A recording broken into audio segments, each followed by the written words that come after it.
总，你这样会宠坏洋洋的，让他走走路也能锻炼身体。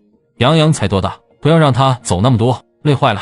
我这也不是宠他，就是抱他走一段路，上车来就让他下地。上车都坐在车上了，不抱着也不用走路了呀。不吃饭，马上就去游山庄吗？吃了饭再去，不想让周红英一家跟着来，我才那样说的。周红英真是本性难移，始终都是爱占便宜，也超级的厚脸皮，还爱闹事。以前我和洋洋爸就是被他母女俩闹得感情破裂，洋洋爸和姓叶的结婚后，也是被周红英母女俩折腾得鸡飞狗跳，家权不宁的。他呀，我是能远离就远离的，傻了才会和他一起吃饭，更不可能请他去我店里当领班。去哪里吃饭？我请陆总吃饭，总要去好一点的地方。以往陆总都是去哪里吃饭的？我以前经常都是去莞城大酒店吃饭。那我们就去莞城大酒店吃饭吧，我请客，陆总不要和我抢。好，我不和你争。太太还没有午休吧？没有，太太还在屋里看电视，先生陪着，小姐去了隔壁的君家，只有大少奶奶上楼午休了。大少爷，你吃过饭了吗？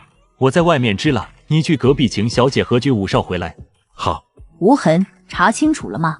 妈，你先看看资料。海童说那些事，江城老一辈的人都知道，打听起来并不难，就是寻证据难。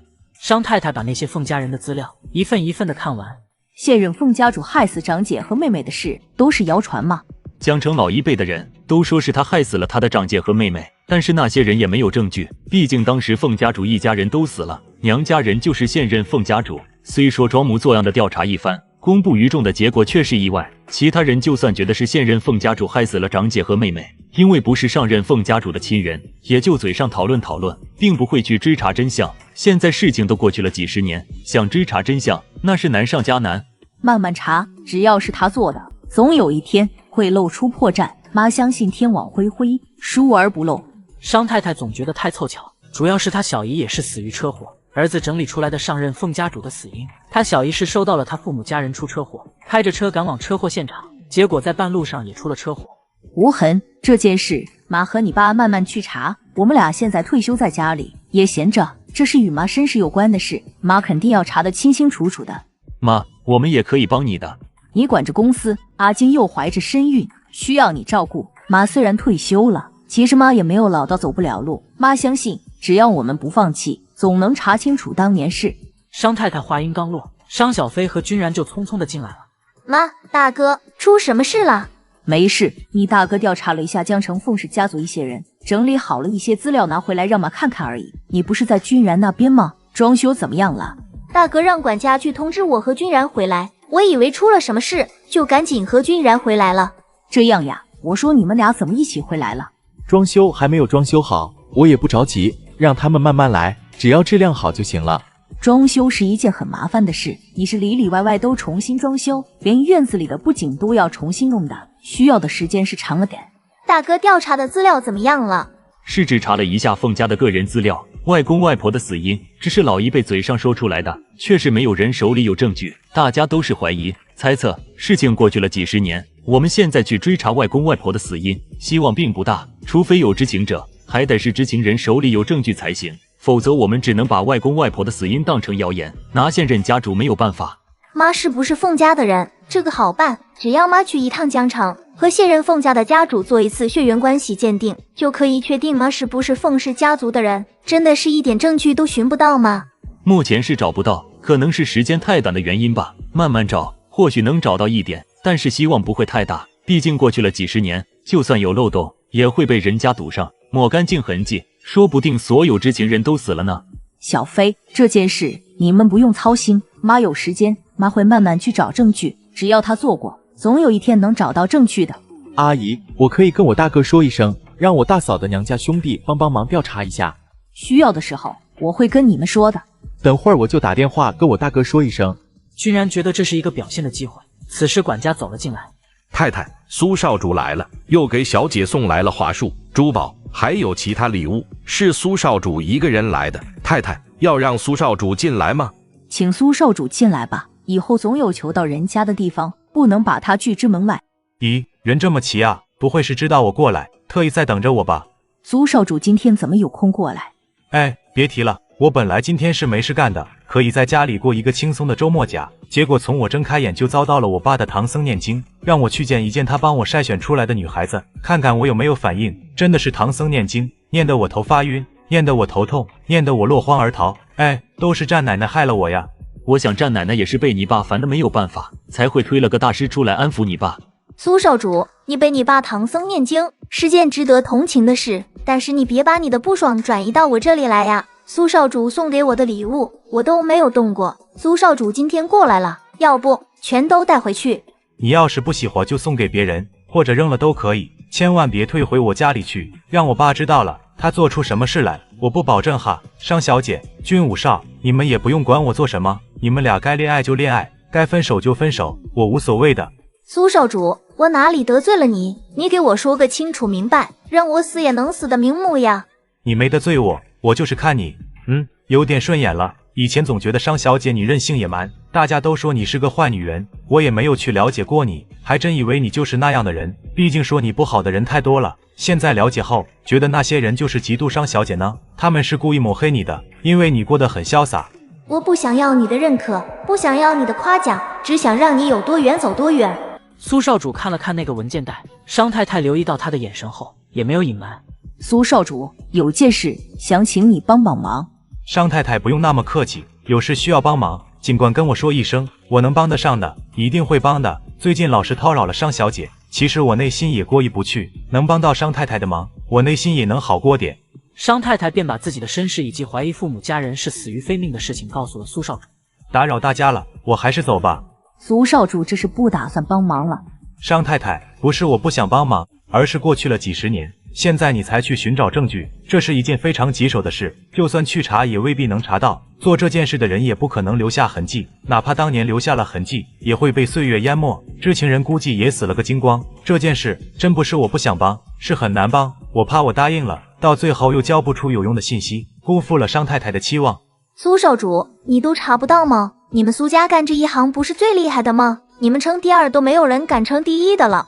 商小姐，我们家是干这一行的，苏家名声也是响当当的，是很厉害，但再厉害我们也是人，是凡夫俗子，不是神仙，没有通天的本领。我要是神仙，我穿越回到过去帮你们找证据，那就没问题，可惜我不是神仙，要是不拘结果的，我可以帮帮忙。商太太觉得怎么样？我也知道证据不好找，不敢要求苏少主一定帮我找到证据，只要苏少主帮忙就行，能找到证据最好，找不到也不会怪你。我和妹妹若真是凤家的人，就算没有证据证明是我而已害了我父母，凤家的家主之位，我想夺回来给我的后代或者我妹妹的后代继承，一样可以。妈，你真要夺回凤家家主之位，也考虑我继承哈。你女儿什么德行，有几斤几两重，你是清楚的。我可挑不起领导一个家族的重担，找海童去，给海童几年时间，他有这个能力的。海童现在都忙得要命，压力也大，他以后是战家的当家太太，本就不轻松，哪能再把凤家的一族重担交给他？我不管，反正我是没有那个本事的，我头没那么大，我不戴那么大的帽子。海童不行，就让海玲姐上呗。海玲姐是我们3个人当中的老大，凤氏家族不是长女特别厉害的吗？妈和我小姨，妈就很厉害，妈只生了我一个，但我小姨有2个女儿呢。海玲姐就是我小姨的长女，就是最厉害的那个。以后若是回归正统，就让海玲姐当那个家主吧。只要海玲姐当了凤家的家主，她和陆总就是门当户对了，她和陆总在一起也不会有太大的压力，一举两得呀。他姓海呀？我还姓商吗？我们都不是姓凤，不过可以改姓呢。商先生瞪着女儿啊，你别瞪我，我妈真让我挑大梁，我肯定要改姓凤的。你不想你唯一的女儿改姓，就劝我吗？不要让我挑大梁，我可挑不起来。现在说那些都还早得很，侦查清楚，凤家家主之位理应回到你们身上，妈自会选择一个最适合的人选。要是你们3个都不行，就让凤琴上位了。我不打扰大家了，先走，改天有空了请大家吃饭。商家人没有再挽留，商太太让儿子送苏少主出去。苏少主对我妹妹没有那种意思，还要演戏到什么时候？是谁让苏少主演戏的？不好说，不想说，丢脸。商总，我听说你妈又打其他人的主意，想撮合你妹妹和她相中的人在一起，是不是有这样的计划？有这样的事吗？我都不知道。不管有没有，麻烦商总跟你妈说一声，他要是再给商小姐介绍男友，我就去找到对方，告诉对方商小姐是我的女友，谁敢和我苏腾抢女人？苏少主，你那样会害惨我妹妹的。不是我想害你妹妹，是你妈不想让你妹妹好过。我就是不明白，军武少跟你妹妹哪方面不配了？人家军武少也是千亿豪门里的少爷，其家族比你们商氏家族强盛多了。闲人家远有多远？比起那些嫁到国外去的 ，A 市很近了，好不好？况且军武少长期在宛城工作，在这里也有房产，婚后小夫妻俩肯定是在宛城生活的，偶尔回 A 市那也是正常的事，又不是长期生活在 A 市。商无痕讪讪的笑，不好说话。别让我家老头子知道我来过，否则真让我娶你妹妹回家，他就要守一辈子的活寡。苏少主放心，我们比你更怕苏家主知道这件事。哎，都是战奶奶坑了我呀！洋洋过来或者去大姨家里，都是小皇帝。洋洋是很幸福，那么多人疼着他。姐，姓周的怎么样了？恢复的不错，今天去看他的精神状态比刚醒来时要好了很多，不过还不能下床走动。他活着，洋洋就还有亲爸，反正他也影响不到姐了，偶尔带洋洋过去看看他就行。虽说我和他闹翻，最后离婚收场，不过他终究是洋洋的亲爸，我从来没有判他死的。他们也想留下洋洋在医院里陪伴2天，洋洋不肯。他们以前是把洋洋当成玩具，喜欢的时候就逗着玩一玩，不喜欢的时候看都不看。洋洋的爷爷奶奶更疼爱他们一手带大的外孙，洋洋跟他们不亲。你不在场，洋洋自是不肯留在医院陪伴他爸。陆总跟着去的，怪不得他们想留下洋洋了，怕洋洋改姓陆呢。洋洋不会改姓，当初离婚的时候说好了的，他们是看不得洋洋和陆总那样亲近。陆总和你们一起去的医院，他怎么没有一起过来？他内心深处始终还是带点自卑心，觉得他行动不便，过来了会影响到大家的心情，也不想面对长辈们对他的关怀及同情。海童不说话了，此时他的手机响了，是大姨打来的。快接听，大姨应该不是催咱们带洋洋过去吧？大姨，你午休起来了吗？睡不着就起来了，打电话跟你说说事情的进展。你表哥去查了，查不到证据，只把凤家现在说得上话的人的资料整理了出来。彤彤，我等会儿拍下来，发一份给你和你姐看看。大姨，这件事急不来，得慢慢查，毕竟事情过去了几十年。我知道，说我不惦记着，那是假的。我花了几十年时间寻找你妈妈，找到了，却是阴阳两隔。好在还有你和海玲，也算是抚慰到我寻找几十年的心灵。安宁的日子没过几天，又知道了我的身世，然后又是慢慢调查之路。彤彤，咱们的命是不是不好？伤痛咋这么爱找上咱们呢？大姨，别这么说，人一生不可能一帆风顺的，总会遇到点挫折的。我跟战印说过了，让他帮忙调查一下，人多力量大，说不定能找到一点证据。你姐去到你家了吧？刚到不久，我姐在这里。大姨有什么想和我姐说的吗？你把手机给你姐，我跟她说几句。大姨，海玲，你最近能腾出时间吗？可以，大姨想让我做什么，尽管说。那你腾出1个星期的时间，跟大姨去一趟江城，咱们一起去会一会现任的凤家家主。好，大姨，我需要准备什么吗？带几套衣服换洗就行，其他不用带了。好，我知道了。是明天就出发吗？周一再出发，明天是星期天，洋洋还在家里呢，你撇下他出远门，他会哭的。明天晚上带洋洋过来吃饭，叫上彤彤夫妻俩。好，大姨让我腾出1个星期的时间，陪他去一趟江城，会一会现任凤家的家主。大姨怎么不叫上我呀？你比我更忙，大姨大概是考虑到这一点吧。海童想了想，觉得姐姐的话有道理。凤小姐怎么来了？来之前也不给我个电话，我好去大门口接你啊。周末不上班，在家里也无聊，我又没有什么朋友，也就乔少对我态度好一点，所以我就大胆的过来找乔少聊聊天。以后凤小姐无聊的时候都可以找我，我周末一般都是在家的，很少外出。乔少，我会不会打扰到你和战三少呀？会呀，我追求乔少的事，凤小姐是知道的。你要是每个周末都过来，非但打扰到我和乔少，还成了我们之间的第三者，或者超级亮的电灯泡。我也觉得我老是过来不适合，不过战三少爷说我是第三者，这一点我是不认的。战三少爷追求乔少的事，宛城以及江城的人都知道，但战三少爷不是没有追到乔少吗？在你们还没有公开恋情之前，乔少都是单身的，是名草无主的人，所以说我是你和乔少之间的第三者，这顶帽太重，我戴不上。凤小姐说的对，是我说错话了，我向凤小姐道歉。凤晴，不用管他，我们来往是我们的自由，你想什么时候过来就什么时候过来。乔涵说话间看了弟弟一眼，看我做什么？难道姐还不死心呀？还想着撮合我和凤晴？阿涵说的对，凤小姐以后想来就来，我们全家人都很欢迎凤小姐的。浩宇，咱们还去钓鱼吗？凤小姐难得来一趟，留在我们家里吃晚饭吧。我和浩宇去钓鱼，然后烤鱼，让凤小姐尝尝浩宇的烤鱼，特别好吃。这不太好吧？有什么不好的？就留下来吃饭。乔轩被姐姐看得胆战心惊的。乔叔还想去钓鱼，我自当奉陪。我听说战三少爷家里的兄弟们都会厨艺，战三少爷的厨艺最是精湛，能尝到战三少爷的烤鱼，那是我的荣幸，也是我有口福了。我的厨艺也就过得去，只要我烧的菜能让我心悦的人喜欢就行。凤小姐想尝尝浩宇的烤鱼，走，咱们去钓鱼。爸，我也去。很快，乔董父子俩以及战浩宇出去了。大涵，凤小姐第一次过来，你带凤小姐出去走走吧。好，妈，凤晴留在我们家里吃饭，你让厨房多烧几道菜。乔少，我不挑食的，有什么就吃什么。这种天气是真的热，都快10月了，还热死人。秋老虎可不是假的。乔少是真的很好看，怪不得战三少爷那么喜欢你，为了追求你，连脸都不要了。那块牛皮糖早就没脸了，他压根儿就不要脸。战三少爷很优秀，如果乔少是个女人，你们俩在一起真的很般配。可惜了，乔少是个男人，我看乔少也不喜欢同性的样子，战三少爷追得那么紧，怕是最后都要失望了。还有乔少的父母，战三少爷是把你父母都拿下了吗？可能是别人家的孩子好吧。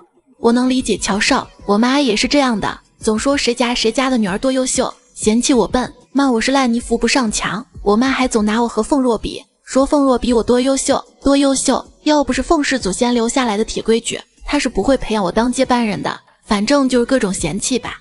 凤晴，你是个很优秀的女孩子，不用管你妈说什么，我相信你以后能从你妈手里接过凤氏集团的。凤若虽说在凤家主身边长大，也是从小接受继承人的教育。事实上，凤若的能力并没有多强。我第一次接触她的时候，私底下跟我弟说过，凤氏集团若是交到凤若手里，早晚都得完蛋。乔少，我没想到看透我的人是你。其他人怎么看你不重要，主要你妈能理解你，看透你就行。你们家族当家做主的那个人是有着绝对的权利，所以你妈懂你，其他人都不用在乎。乔少，不说我了，我就那点事情，人人都知道的。我能问乔少一句话吗？你问吧。乔少和战三少会在一起吗？这个我无法答复你，明天的事谁知道。我是真的很欣赏乔少，乔少也懂我。如果乔少坚定的拒绝战三少呀，我还是希望乔少能给我一个机会的。凤小姐如此欣赏我，我很开心，也很感谢凤小姐的欣赏，但我对凤小姐只是纯粹的欣赏，并无他意。我和凤小姐也培养不出男女之情。凤小姐是个干脆利落的人，我相信你。那真的太可惜了。凤小姐看我弟乔轩怎么样？乔二少有红颜知己太多了，说实话，我是受不了的。乔少和乔二少是孪生兄弟，你们的性情却差了天地远。乔少这样的男人，一看就是个有担当的，只是我没有那个福气能与乔少缔结连理。其实我弟弟对待感情也很专一的，他现在是还没有真正喜欢的人，才会有那么多的红颜知己。乔少说二少爷若是动了真情也是很专一的，这话我倒是信的，但能让这种男人动真情却很难。他们习惯了一片森林，不喜欢独守一棵树。乔轩还好意思嫌弃凤琴了，人家凤琴压根儿就看不上他。以后谁要是嫁给了战三少爷，那真是有口福呀。乔涵有点瘦，我就想把他养得圆润一点。战总，我不需要你养着。我知道阿涵有本事，不需要别人养着，我不过是想照顾你的每日3餐而已。三少爷，我觉得我最近也瘦了很多，你也把我养得圆润点吧。你再吃就变成胖猪了，不是圆润那么好听。战三少爷总是偏心，明明我和我哥一母所生，颜值也是差不多，你对我哥好得很，简直就是把我哥捧在手心里怕摔着，含在嘴里怕融了。我爸妈对我哥的好都不及你一半，对我总是不耐烦的样子，我哪里不如我哥了？乔二少爷没有听说过情人眼里出西施吗？在战三少爷的眼里，乔少就是独一无二的，无人能比。饭后，凤琴不好再逗留乔家，告辞而去。小姐围着二小姐的车转圈做什么？凤若的车比我的车好太多了。家主带着二小姐去购物才回来，买了很多东西。大小姐进屋看看吧。我进去看看有什么用？又没有我的份。凤琴摆出一副难受的样子，拍着凤若的车头，防盗器不停地响着。凤若开的总是新车、豪车，我开的虽然也是豪车，却是我哥不要了的。冠仪，怎么回事？我的车防盗器老是在叫的，谁乱碰我的车了？凤晴，是不是你碰到我的车了？你会不会开车的？我的车离你的车隔了10几米远的距离，我车技再差也刮蹭不到你的车。那你站在我车子旁边干嘛？想偷车呀？没干嘛，就是看看你的车轮胎结不结实而已。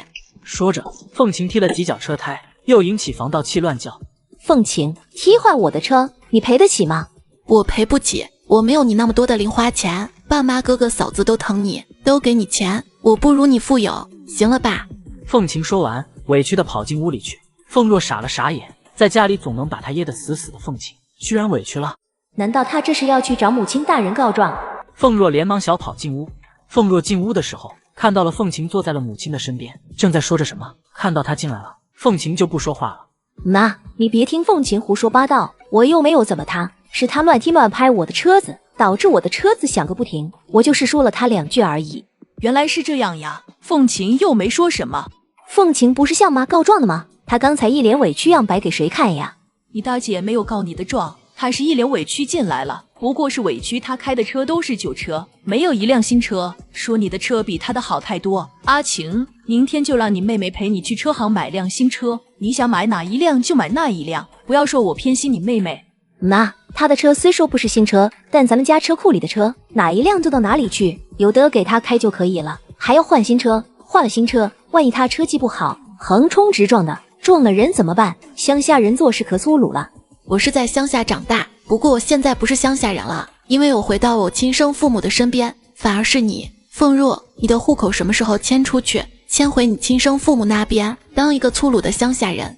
妈，你看大姐又赶我走了，妈说过舍不得我的。凤晴，家里的事还轮不到你做主，你看看你把凤若吓到了。阿若，不用担心，只要爸妈还活着一天，这个家都轮不到凤晴当家做主。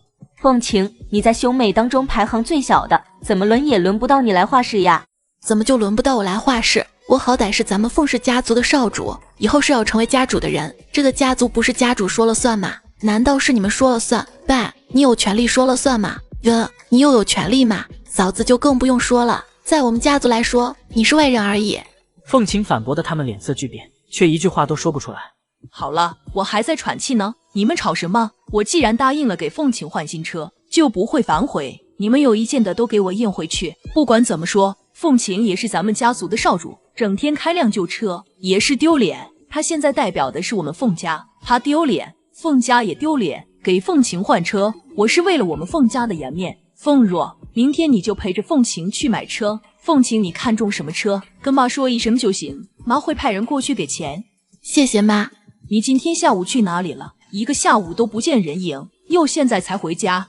我去了乔家老宅拜访乔董，乔少和战三少也在，他们留我吃饭，盛情难却，我就在乔家吃了饭才回来的。是乔少请你去的吗？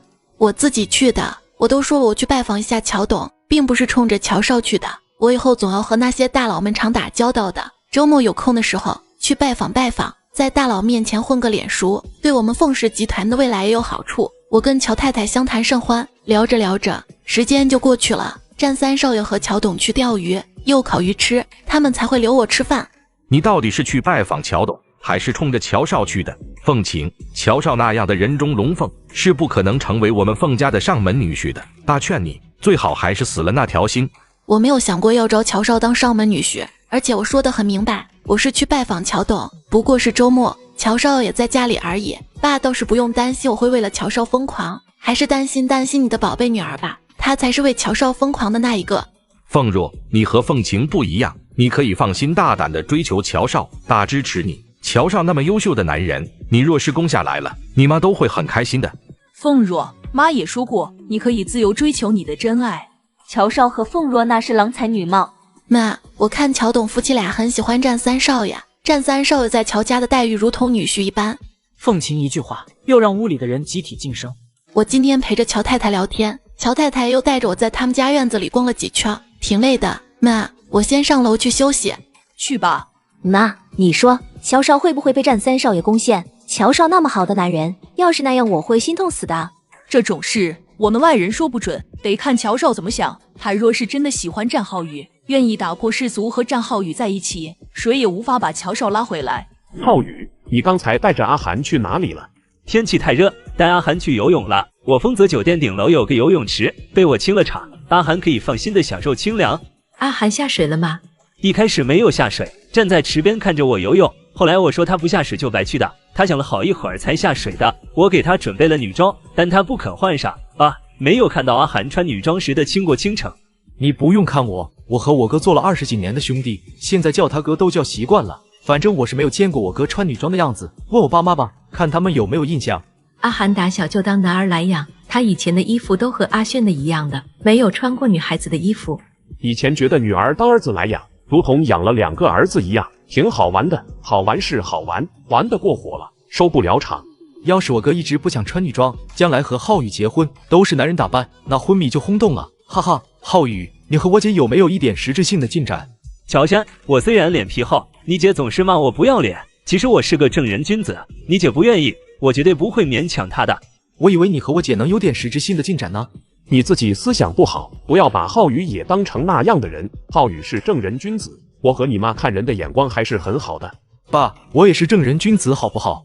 我不知道你正不正人君子，但是外面的人看你，都是把你看成花心萝卜的。别人想与我结亲，都是冲着你姐来的。你长得不比你姐差，各方面也很不错，就是没人冲着你来的。真正心疼女儿的人，谁稀罕你乔家2少爷的身份？就你那么多的红颜知己，整天身边围绕着那么多的莺莺燕燕，什么货色都有，哪家敢把女儿嫁给你？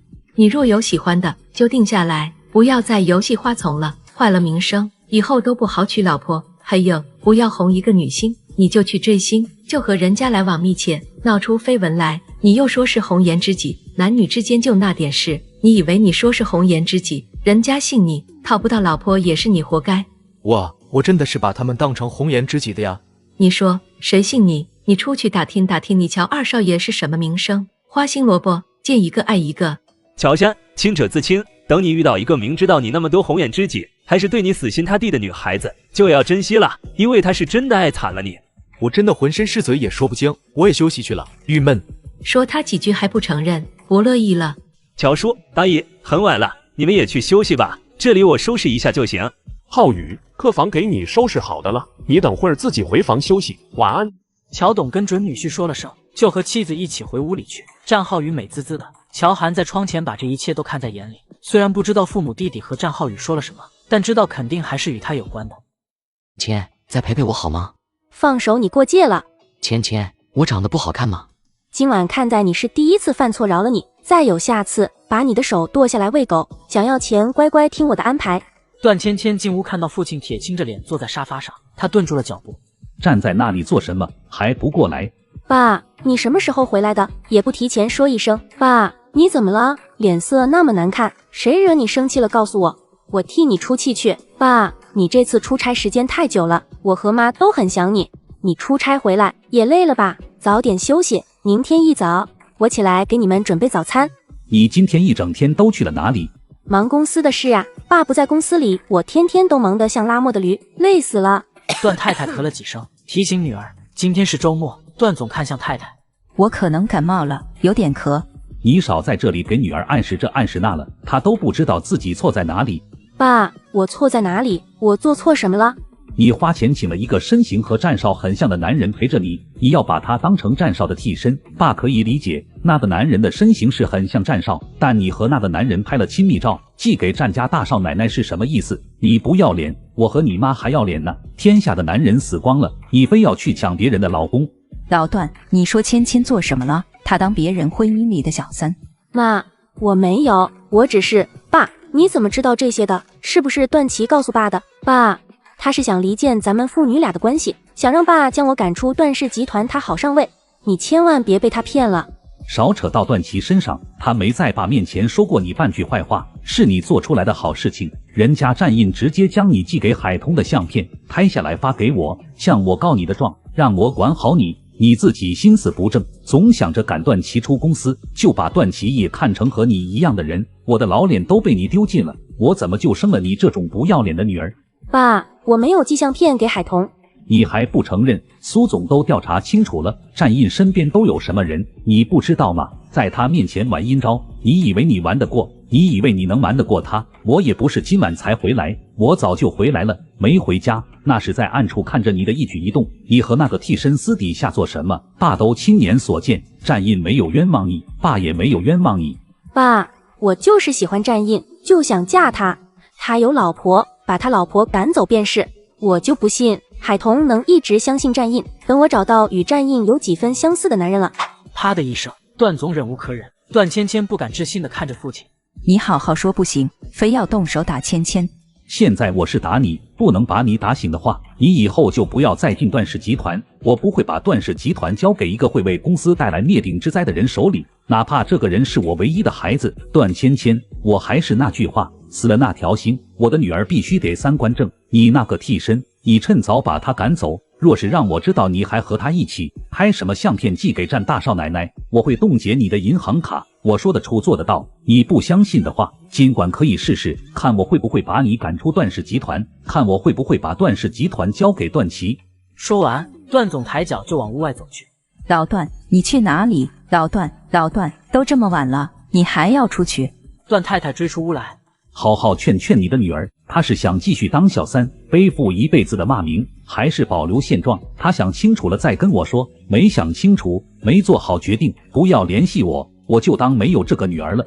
段太太回到屋里，看到女儿坐在沙发上默默流泪，她又是心疼。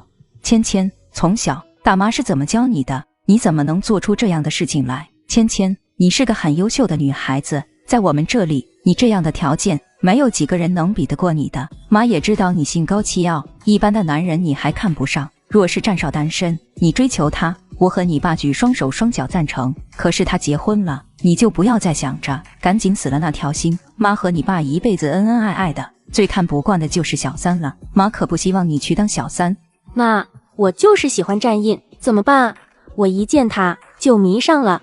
你不要去想他，时间长了就会忘记他。芊芊，听爸妈的话，咱们堂堂正正做人，不做那见不得光的阴沟老鼠。你爸的脾气你也知道，你若是执迷不悟，我们家里的所有财产，你爸还真有可能都给了他的那些侄儿。段氏集团是咱们家的公司，真给了段琦他们，你愿意吗？你为了一个连正眼都不会看你的男人，失去你现在拥有的一切，你觉得值吗？段芊芊的泪水落得更凶了。你爸说了，你什么时候想清楚了再联系他，想不清楚就不要再回公司上班。该说的妈都跟你说了，你自己好好考虑。实话说，刚听到你要当小三的时候，妈的心呀就像被刀扎了一样痛，又透心凉。这是我和你爸教育的失败呀，是我们没有把你教好，没有教出三观完全正确的你，让你走上歪路。妈也自责。妈，对不起，是我错了。爸妈不想要你口头上的认错，我们要看到你用行动来证明一切。芊芊，希望你不要再让爸妈失望。妈上楼去了，你自己静一静，好好的想一想。段芊芊又不笨，在父亲冷血的让他选择时，他肯定不会选择战印的。他不能失去他现在拥有的一切。1个星期结束，海玲就从江城回来了。彤彤，姐，你回来了。洋洋，你看，妈妈回来了。妈妈，你回来了，我想死你了。妈妈也很想洋洋，妈妈不在家的时候，洋洋听话吗？我听话，姨丈都夸我是个好孩子。姐，你吃过饭了吗？还没有，等会儿我们一起去吃饭，我请客。好。海玲姐，你可算回来了。洋洋天天都要念叨，我和彤彤听他的念叨听到耳朵都起茧了。我就是想妈妈。大姨回家了吗？大姨叫我跟她过去吃饭，我想洋洋了，没去。海童想说什么的，却忍不住打了个呵欠。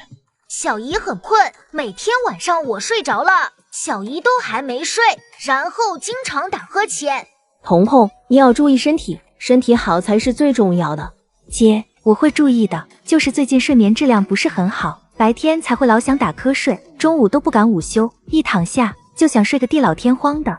都说了，书店有我看着，你不用分心，又怕我会累着，我哪有那么娇贵？在家里被苏南一家子当成国宝，什么都不让我做，我自己倒杯水喝，他们都害怕我烫着，只有来了店里，我才能喘口气。况且苏南也安排了人帮我。我也就是偶尔过来看看，你怀着身孕，我也担心嘛。现在能看出你是个孕妇了。能看出来了吗？我自己还没感觉，也就觉得自己略圆润了一点。有经验的人一眼就能看出你是个孕妇，再过2个月，你的肚子就隆起来了，再过一段时间，肚子就像塞了个西瓜一样了。好想宝宝快点长大，早点卸货，怀个身孕，这不许那不准的，感觉没点自由。等你卸了货，你又恨不得把它塞回肚子里去，带娃更辛苦，特别是头3个月，睡都睡不好。照顾过姐姐坐月子的海童对此是深有体会的，她打电话给丈夫，大家一起去管城大酒店吃饭。饭后，海童夫妻俩则是回山顶别墅，车行了不到10分钟，战印说着话就得不到妻子的回应了。这么困的吗？上车都没有10分钟，前1分钟还和我说着话，下1分钟就跟周公走了。大少奶奶一整天都在忙，没有休息吗？大少奶奶是忙了一整天，不过只要有闲的时间，大少奶奶都在打盹。海童醒来的时候已经是隔天清晨。醒了？现在几点了？我睡了多久？我不是在车上吗？还早，不到7点。最近你不要跑来跑去的，多点时间休息。连洋洋这么小都会说你老是犯困，那是你没有休息好，睡眠时间减少了。昨晚回来的时候，在车上跟我说了几分钟的话，你就梦周公去了。到家后，我抱你下车，你也没有反应。以往我只要抱起你，你就会醒来。昨晚把你放回床上躺着，你都还在睡，可见你累得慌，也是困得厉害。我都不知道，我就是觉得眼皮重，想睡，想着就眯眯眼睛，谁知道睡得那么快。平时太忙，休息时间不够，也是真的，我都有黑眼圈了。可不是吗？看到我都心疼死了。彤彤，你现在已经很厉害的了，你们3人创办的蔬菜瓜果公司已经步入正轨，工人、月亮车也是越来越多。我们家那些小生意，妈还在管着的，你不要一下子从妈手里领过来，那样妈在家里闲得无聊，看你累着，我心疼得很。我没事，年轻着呢，身体好，精力充沛。昨晚那么早就睡着了，我现在就觉得精神特别好。我好像很长时间没有给你准备过爱心早餐了，今天醒来的早，我去给你准备爱心早餐。我忽然怀念起咱们刚领证那段时间过的普通夫妻生活，你每天早上起来，要不自己煲粥煮面条，要不就去外面打包肠粉。我那时候第一次吃你打包回来的肠粉。我也怀念，要不今晚咱们就回明苑花园住一段时间。你决定就行，现在厨房都在准备早餐了，周末吧，周末咱们都休息，你再给我做爱心早餐。周末刚过，又得过几天才到周末，过2天咱们得去 A 市了，提前过去住2天，我想妍妍了。那好吧。忙碌的一天拉开了序幕。2天后是丰臣山庄，一架私人飞机降落在丰臣山庄的私人机场上。穆晴和叶君博夫妻俩看到战印和海童下飞机了，笑着迎上前去。海童，晴晴，战少，好久不见。是好久不见。大哥大嫂，你们俩只看到战印和海童吗？没看到我也回来了。商小姐呢？你不是说带商小姐一起回来？小飞临时又出差，她说尽量在宴会当天赶回来，若是没有办法赶回来，让我替她吃席。小飞给几个孩子都准备了礼物，让我一并带回来了。小飞是替了我的工作，本该是我出差的，他去了，让我先过来。就算你去，小飞依旧跟着去的，他现在事业心重得很。他表姐妹俩都是一个样，要不是我硬拉着彤彤提前过来，他估计也是忙到孩子的百日宴才会过来。我们先回山庄去，这里风大。小飞早晚是我君家的人，什么时候见面都一样。程医生出月子了吧？云初前段时间差点出事，奕晨虽说帮他处理了那些人，他还是很着急，希望云初的眼睛能快点治好。玲玲早出了月子，不过老四想让玲玲做双月子，不会让玲玲这个时候出远门的。看玲玲的意思，她是不会做双月子的。等我家2哥的百日宴后，她就会安排时间前往管城，帮你弟媳妇治眼睛了。你弟媳妇没事吧？幸好我遇到了，云初没事，不过当时好险，那些混蛋模仿假扮奕晨，云初差点上当被他们带上车，还好最后发现了。宁小姐眼睛看不见，是很危险，也怪不得你们家老二总是打电话过来，数着日子等玲玲出关。我们家老四只要一听到是战二少爷的电话，那脸色就黑得像雷公。程医生是云初最后的希望了。彤彤，你也不用太担心，只要玲玲肯出手，相信宁小姐的眼睛能治好的。她师承神医，青出于蓝更胜于蓝。我们都很相信程医生。君然和小飞怎么样了？他不怎么和我们说他的事，他不说，我们问了也就那样。我公婆都希望他和小飞能快点修成正果。我公婆数次想去管城，君然都不让，他说还未到见家长的环节，他也还没有得到商太太的认可，我们只能干等着着急，什么忙都帮不上。君然和小飞感情很稳定，就是我大姨还在纠结着，的确是未到见家长的环节。现在君然还有强劲的对手呢，有情敌了。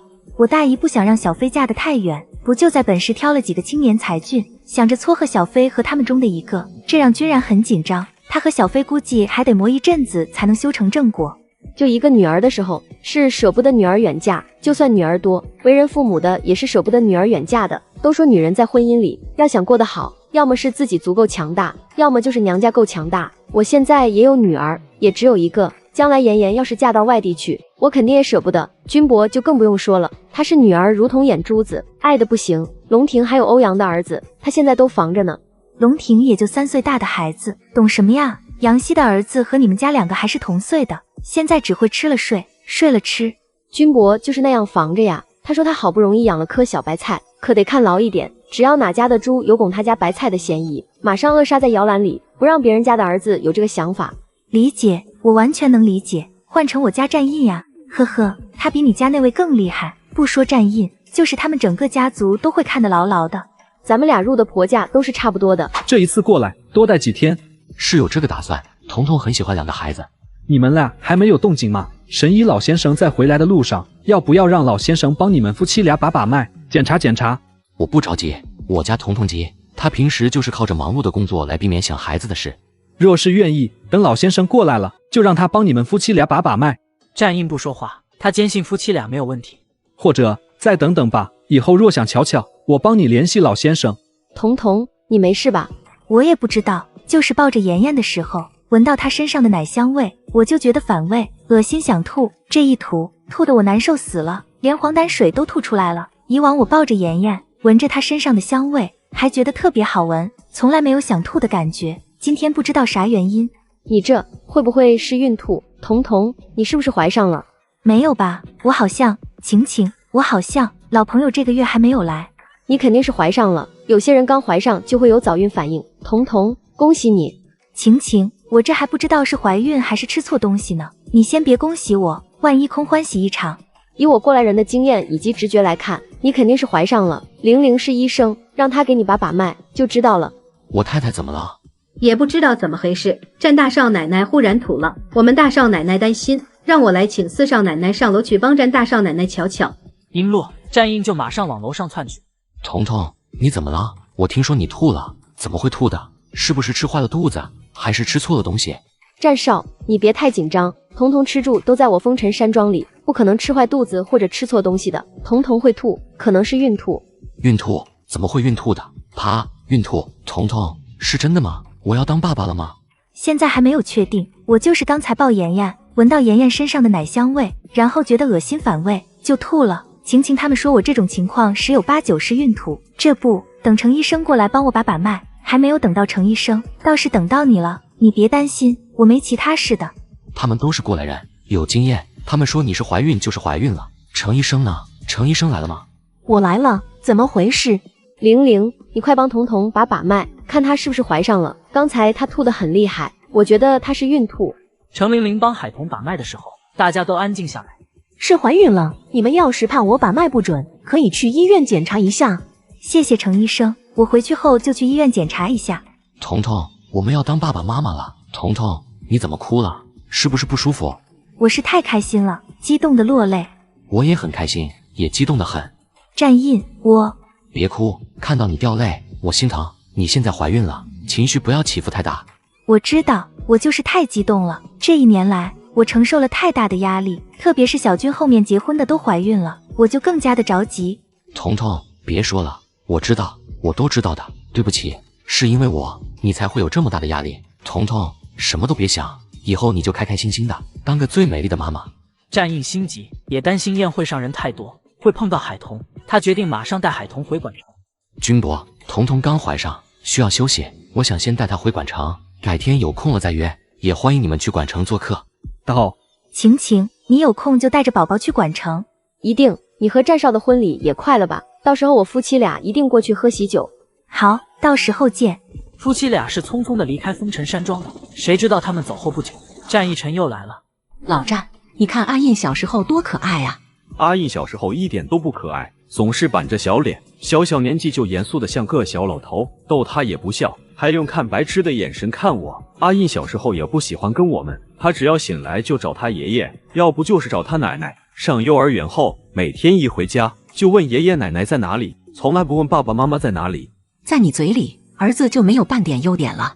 也不是说没有优点，就是没有女儿可爱。你有女儿吗？怎么知道女儿可爱？你们家就是和尚庙。我嫁给你，拼了3胎都没有拼到女儿，做梦都想有个女儿。我都买了那么多漂亮的裙子，最后都送人了。说不定我能当时拼个4胎能拼个女儿呢。就怕生个4大金刚。盼孙女吧。也不知道什么时候能抱孙。在彤彤面前，我是不敢说的。现在他们夫妻俩不在家，我才敢说。在阿印到了适婚年龄，我就盼着他结婚。他结婚了，我就盼着抱孙女。现在呀，不管是孙子还是孙女，能有个孙辈就可以了。你担心个啥？儿子儿媳妇身体好得很，早晚会圆了你抱孙的梦。等到你像妈那样接二连三都抱孙时，你又头痛的了。先生、太太，大少爷和大少奶奶回来了。阿印和海童不是去了风尘山庄吗？这么快就回来了？今天是君家2个孩子的百日宴吧？我以为他们会在风尘山庄住上几天再回来呢。大少爷抱着大少奶奶下飞机的。啊，是不是海童出什么事了？怪不得提前回来，这是出什么事了？战丽蓉也跟着出去。彤彤，你怎么了？妈，我们刚坐飞机回来，彤彤有点累了，我先抱她进去躺一会儿。我不用你抱了，我没事，不过是犯困而已，我自己走。这是怎么回事？好事，爸，你要当爷爷了。海童怀上了。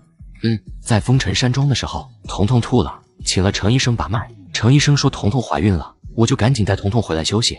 真的太好了，太好了！老战，我要当奶奶了。彤彤，你刚怀上，胎还不稳，又坐了几个小时的飞机，从那么远的地方回来，会累着的。妈扶你进去，不让阿印抱着你进去。战印，抱彤彤进去，小心点。彤彤，喝点水。彤彤，吃水果。彤彤，喝点汤吧。被逼躺靠在床上的海童，被婆家长辈们团团围住。战印这个当丈夫的，早就被长辈挤到了角落里。没有我，彤彤也无法怀孕。现在彤彤怀孕了，就忽略我的功劳，把我挤出来，那是我老婆呢。忘记跟姐姐说一声了。战印记起还没有把这个好消息告诉大姨姐，还有商家，于是开始打电话报喜。姐，告诉你一个好消息，彤彤怀上了，程医生帮她把的脉，绝对错不了。不过彤彤说还是要去医院检查一下，她总担心是一场梦。明天一早我就带她去医院检查一下。程医生是神医的高徒，他医术好得很，他把的脉错不了的。战印说完后就挂了电话，都不给海玲回话的机会。海玲愣了好一会儿，才消化了妹夫话里的意思，乐得她大笑一声。怎么了？好消息，好消息！大姨、姨丈、表嫂，告诉你们一个好消息，彤彤怀上了。刚刚战印打电话来报喜。他刚说完，商太太的手机就响了。确定了吗？妈，确定了。战印说是程医生帮海童把的脉，程医生是神医的高徒，他的医术是没有话说的，人称他小神医，喜脉很容易把出来的，绝对错不了。你是怎么知道的？战印打电话告诉我的，他让我跟你说一声，说他太开心了，想不起你的电话，便打给我。他倒是能记住你的电话号码。我和他当了那么多年的死对头，早就熟记对方的电话号码的了。妈，这是好消息，天大的好消息！以后你不用担心海童不能生了，他能生的。好，太好了！老商，海童怀孕了，她怀孕了。是，我们都知道了。海玲，你看你大姨激动的，她都不知道多久没有这样激动过了。阿晶怀孕那会儿，她都没有这么激动。我和海童不一样，妈一直担心彤彤，现在放心了，我也替海童感到开心。妈妈，小姨怎么了？你小姨肚子里有小宝宝了。是小弟弟吗？洋洋，你要说小姨肚里的宝宝是小妹妹。为什么要说小妹妹？你不是想有个小妹妹吗？你以前就常跟你小姨说让小姨给你生个小妹妹的。龙庭有小妹妹，我也喜欢小妹妹，那我跟小姨说，让小姨不要小弟弟了，就要小妹妹。不论男女都好，彤彤是第一胎，儿女都无妨，只要孩子健健康康就行。海玲，我们现在就去游山庄，给彤彤送点补品过去。妈，彤彤不是和战少去了 A 市的风尘山庄吗？隔壁的军武少都回去了，小飞也说会尽量赶过去。君然的侄儿女今天满100日，他们家给2个孩子办100日宴呢。是哦，那等他们回来了，我们再过去。战英太开心，只告诉了大家他要当爸，并没有说清楚他已经带着海童回到了广城。先生、太太，外面来了一位凤小姐，她想见见太太。闻言，所有人的笑声打住。海玲，你出去看看来的人是谁？除了凤晴，我谁也不见。大姨，我出去看看。你好，我是海玲。虽说凤琴戴着口罩，海玲还是认出了她。听说是海玲，她扯下了口罩。海小姐，你好，我是凤晴。凤小姐，好俊俏的孩子，是你儿子吧？是我儿子，小名洋洋。洋洋，你好。凤姨，你好。凤姨，你为什么和我妈妈有点像？因为我和你妈妈有缘，所以我们有点像。洋洋和凤姨也有点像呀。我像我妈妈，你跟我妈妈像，就是跟我像了。洋洋真聪明。海小姐，我冒昧前来打扰一下，商太太在家吧？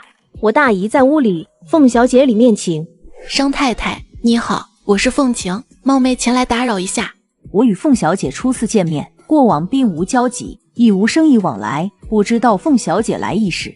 我是江城凤家的千金，不过是1年前才回到凤家的。之前在凤家的那位千金是冒牌的。我听说了一些凤家的过往史，知道商太太也姓凤，想向商太太求证一下我心里的猜疑，所以冒昧前来打扰一下。我想和商太太做一次血缘鉴定，为我心里的猜疑求一个答案。商太太没想到凤琴竟然是来提出做 DNA 血缘关系鉴定的。我和我妈也做过 DNA 鉴定的，结果我这里也保留着一份。我和商太太也做一次血缘关系鉴定，两相对比，可以确定一下商太太是否我们凤家的人。凤小姐是瞒着你们家里人偷偷过来的吧？你知道你在做什么吗？你做这个决定后影响有多大？凤小姐心里清楚不？商太太，我已经28岁，思想成熟，也有自己的主意，很清楚我自己在做什么。我承认我是偷偷过来的，我妈并不知道我过来，我也知道我做这个决定带来的后果，但我还是想求证一下，不属于我的东西我不要。我年纪大了，有些东西我不一定要争回来，我只想要个真相，只想知道我父母家人到底是怎么死的。凤小姐有此大义，我很感激。若是凤小姐真想做点什么，希望凤小姐能帮忙，让我查到真相。我还是最近才听说那个传言，却也无法求证真假。我妈对与她姐姐妹妹有关的话题忌讳极深，不允许任何人问起来，可能也是我根基未稳，查不到吧。事情过去了几十年，就算当初留有痕迹，现在也找不到了。商太太再次打量着凤琴，她从凤琴身上看到的是正气。商太太，你不用怀疑我的用心，我确实是想知道你和我到底有没有血缘关系。如果那些流言都是真的，凤小姐怎么处理？商太太有证据的话，你们要怎么做就怎么做，我只能保证不与你们为敌。就算我妈受到应有的惩罚，我也不会怨怪你们半句。让凤小姐亲手将自己的亲生母亲送进去，是很为难凤小姐。不过凤小姐可以劝你母亲自首。流言若能证实是真的，我自会劝我妈自首。她不愿意自首的话，我手里有证据，我会把证据交给你们，你们决定。流言若是真的，凤家主可谓心狠手辣，全无手足之情。如此狠毒之人，却有凤小姐这种深明大义的女儿。凤小姐大义，可能是我不在她身边长大，跟她的母女之情不深吧。我只想寻求真相，不属于我的东西我不要。凤家很乱，就冲着凤小姐的大义，我也会配合凤小姐做一次 DNA 血缘关系鉴定。这本来是我想方设法要去办的事情，凤小姐主动登门请求，凤小姐帮了我大忙。我年纪大了，未必就是要拿回原本属于我这一脉的东西，但我父母家人的死，我只要还活着，都要查个清清楚楚，不能让他们死得不明不白。商太太的意思我明白了，我会尽我所能帮着商太太查清楚这件事的。那我们做 DNA 血缘关系鉴定的事，现在可以去医院做吗？我等会儿就要回江城。我随时能陪着凤小姐去医院。商太太还是给我一把刀吧，我忽然觉得我留下一点我的血给商太太带着去做鉴定更安全一点，不会被我妈发现。凤小姐也不用那么心急，来了就是客，留下来吃顿饭吧。谢谢商太太，我还是不吃了，得赶回去，我晚上10点前要回到家里。既然如此，我也不留你了。商太太，做鉴定的话，这些应该够了吧？够了，谢谢凤小姐。应该是我谢谢商太太，谢谢商太太信任我。商太太，我时间紧张，就不打扰你们用晚餐了，先走，以后若有机会再请商太太吃饭。海玲，你帮我送送凤小姐。无痕，刚刚凤晴来了一趟，你让人盯着，等她离开了宛城后，抹掉她来过宛城的痕迹。妈，我知道了。忙完了早点回来陪陪阿金。好。直到晚上9点，战印才有机会蹭到海童的身边去。老婆，你怀孕，明明我也有功劳，我妈他们愣是把我赶到一边去。你别委屈了，我被长辈们包围着喝寒问暖也很想溜达，我承受不了这么热情的包围。习惯了就好。奶奶收到消息都赶回来了，奶奶说她要搬进我们家里去住，看着我。话说奶奶看着我干啥？她不该是看着你吗？是我怀孕，不是你大肚子，你比我先傻了。我属于孕早期，孕早期尽量不要同房。你说奶奶看着你干嘛？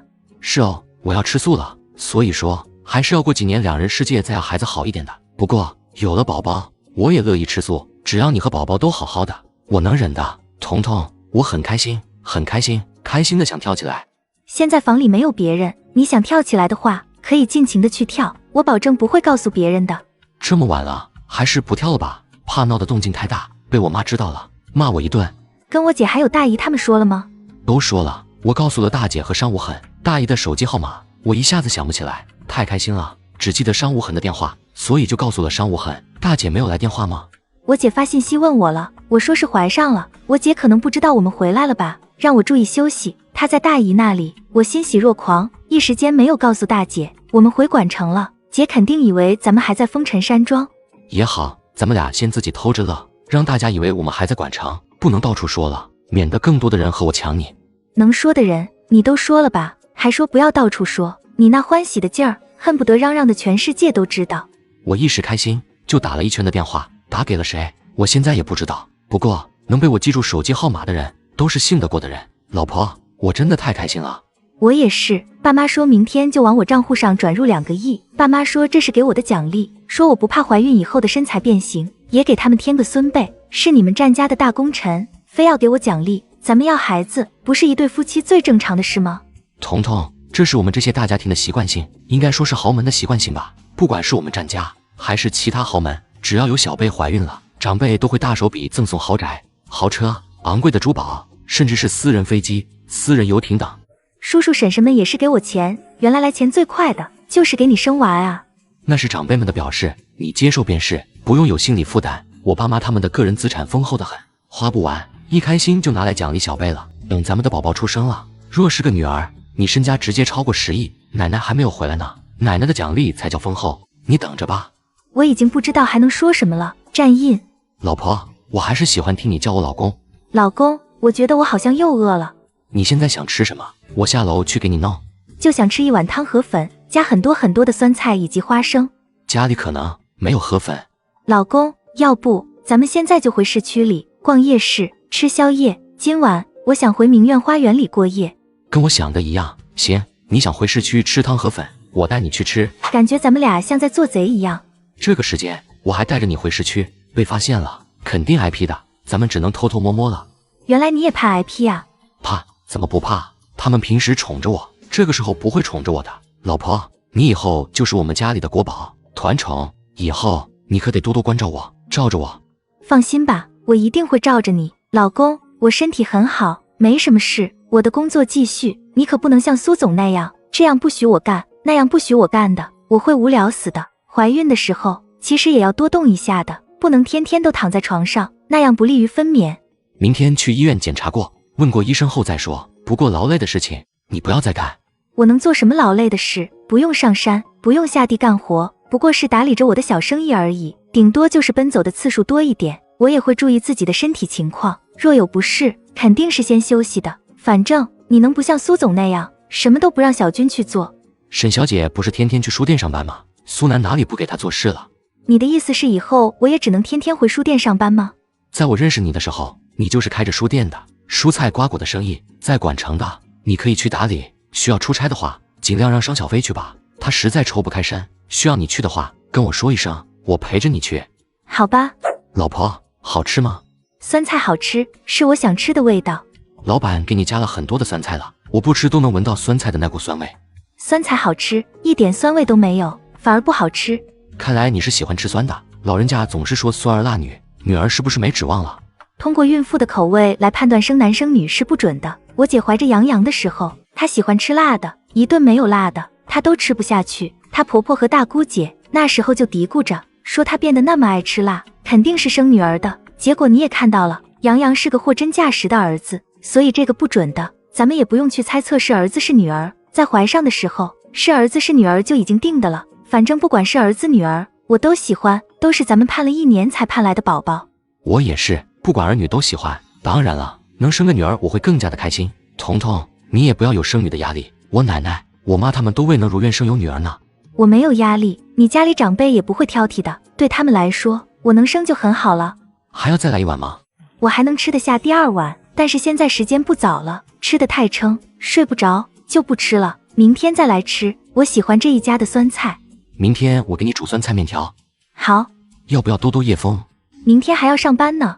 明天我们俩都不上班，我还要带你去医院做个检查。是哦，都忘了这一点。终于回来了，熟悉的感觉。你当时什么都不管，早出晚归的，房子虽大，但是缺很多家用，我只能自己置办。现在想想，我真做了一件傻事。那时候我对你有偏见，觉得你是哄骗了我奶奶，冲着我家的钱来的，想着考察你，看你是否真如奶奶所说的那么好。而且房子是临时买下来的，在娶你之前我都没有住过1天，回这里我是没有半点归属感的，所以我什么都不想管，由着你折腾。我傻一回，也是因为没有依靠，要是我老公什么都弄好了，我也不用犯傻一回，哈哈。现在想想，我当时也是真够傻的。别说我，你不也傻过？新买的西装服你都水洗了，别以为我不知道你后来偷偷的买了新的来骗我。咱们回这里过夜就是回忆的吗？不然呢？只要回了这里，我总会想起咱们过去的点点滴滴。战印，虽然你没有像你弟弟追妻那样追过我，我们也没有恋爱，没有约会，直接领的结婚证。现在回忆过往，至少咱们还有甜蜜，还有很多美好的让人心动的往事，一起甜如蜜。很晚了，我们回房去，好好的一过往。现在又不能做什么？是不能做什么，能与你同床共枕，同入梦，我就很满足了。隔天，海童是被敲门声吵醒的。彤彤呢？还在睡呢。奶奶连夜回来的吗？大清早就过来了，奶奶怎么知道我们在这里？大半夜的也带着彤彤跑回市区，幸好彤彤身体好，否则被你这样折腾，出点什么事我找你小子算账。彤彤怀上了，我可不得回来。给老五老六挑选媳妇儿是重要，不过彤彤更重要。彤彤没有不舒服吧？奶奶，你孙媳妇身体好得很，没事儿，她就是嘴馋了，昨晚突然想吃一碗汤河粉，还要放很多酸菜和花生的那种，在家里无法满足她，便带她回市区了。彤彤说想在这里过夜，我自然是满足她的。奶奶，我做的一切都是为了让你孙媳妇开心，你老就别责怪我了。彤彤喜欢吃什么就满足她，孕妇是这样的，有时候突然间就很想吃一样东西，吃不到就浑身不舒服的样子，非要吃到嘴了，满足了才会觉得舒服。我刚怀着你爸的时候也是这样，不过我们那时候条件没有现在这么好，就算你家是名门望族，在那个年代也有很多心愿难以达成的，不同你们现在这个年代，反季节的东西都特别多。你在做什么早餐？我好像闻到了酸味。你孙媳妇说今天还想吃酸菜，我给她煮酸菜面条呢。酸菜是我去菜市场买回来的，刚洗干净准备切丝的时候，奶奶就来了。给奶奶也来一碗。那是肯定的，奶奶都来了，我岂有不准备奶奶那一份的。奶奶，你先休息休息，我去做早餐了。此时又有人敲门了。你忙，奶奶去开门。奶奶，你什么时候回来的？刚到的，这不是听到彤彤怀上了，我就赶紧回来了，怕战役那根木头不会照顾彤彤，我亲自照顾才能放心。海玲，你越来越好看了，举手投足也带着一股自信。谢谢奶奶夸赞，我本来就天生丽质。对对对，你姐妹俩都天生丽质。彤彤呢？昨天战役打电话跟我说彤彤怀孕了，也告诉了大姨，我和大姨都很开心，想马上过来看她的。记得她和战印去了 A 市的风尘山庄，以为小夫妻俩还在那边，结果我刚才看到彤彤发朋友圈，因为是在宛城的明月花园，才知道小夫妻俩回来了，我就赶紧过来了，想着这么早夫妻俩肯定没吃早餐，就给他们买了点菜过来，准备给他们做早餐吃。战奶奶，你应该还没吃的吧？我多做点。此时战印从厨房里出来了。姐，战印呀，你这么早起来了，是不是彤彤肚子饿了，让你早早起来准备早餐？你们俩也真是的，回来了也不说一声，我和大姨还以为你们在 A 市呢。昨天太开心了，很多事情都忽略了，也忘记了。彤彤还在睡，她最近老犯困，都怪我什么都不懂，她老是犯困就是怀孕的原因，我都不知道。我也没想到，我都当过妈了，洋洋跟我说小姨最近老犯困，我以为是彤彤过于劳累，休息不够导致的。瞧瞧，我不在家，彤彤怀孕了，你们都不知道，所以听到彤彤怀孕了，我就赶紧飞回来了。在宝宝出生之前，我都不会再出远门的了，反正老四老五的媳妇人选也有眉目了，将相片交给他们俩，让他们自己折腾去吧。战奶奶，你一把年纪了，还是不要到处飞了，留在家里，让我们这些小辈时常能看到你，心里也能安定点。都说家有一老如有一宝，你可是我们大家的宝贝呢。现在你们就算赶我也不走的了，就在家里照顾彤彤的衣食住行。我怕我这个大孙子什么都不懂。奶奶，我现在是没有经验，不过我会学的。等会儿我就去书店多买几本书回来，慢慢的看。人家都说的一胎照书养。姐，你陪奶奶聊聊，我去准备早餐。你给我们买了这么多食材过来，我就多做点样式。彤彤现在胃口好，吃完后很快又会饿的。我们很久没有在这里住，家里也没有零食了，一会儿去超市给彤彤买点她爱吃的零食回来。奶奶，你跟老二说一声，我今天不回公司，让他有重要的事情就跟我打电话可以了，或者他自己处理。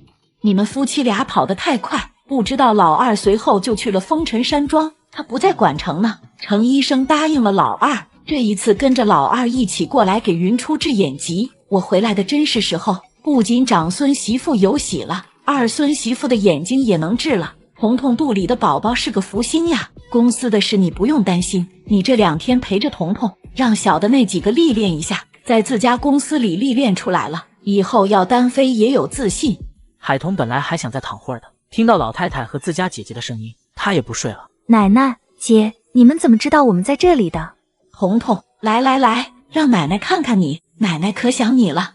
奶奶就是嘴上说想我，自己跑得老远的，那么长时间也不回来。我就是工作忙，否则一定跟着奶奶到处飞。奶奶这不是回来了吗？接到阿印的电话，奶奶就火急火燎的回来了。我还不是看到你发的朋友圈才知道你们俩回来了。昨天战印打电话给我，等他挂了电话，我才消化了他话里的意思。他没有说你们回来了。我和大姨本来想去你家里的，以为你们还在风尘山庄，就想着等你们回来了再去山庄看你。昨天我们也有事，只发信息问了你，就是姐发信息给你，你也不告诉姐你回来了。我们也是高兴的有点傻了，都没有说清楚。你陪奶奶说话，我进厨房去帮妹夫一起煮早餐。你想吃什么，姐都给你做。现在你姐我的厨艺比以前精进了不少。姐，让战印准备就行，平时我们俩都休假，都是他下厨的。也就是战印宠着你，战印平时那么忙，难得休息，你还让他下厨，要多疼一点战印，他很累的，不容易。知道了。海玲，你也别说彤彤了，阿印那是乐在其中的。彤彤，你不用听你姐说，阿印下厨，你收拾碗筷也是一样的。奶奶知道你们夫妻俩一直都是分工明确。奶奶，你就宠着他吧。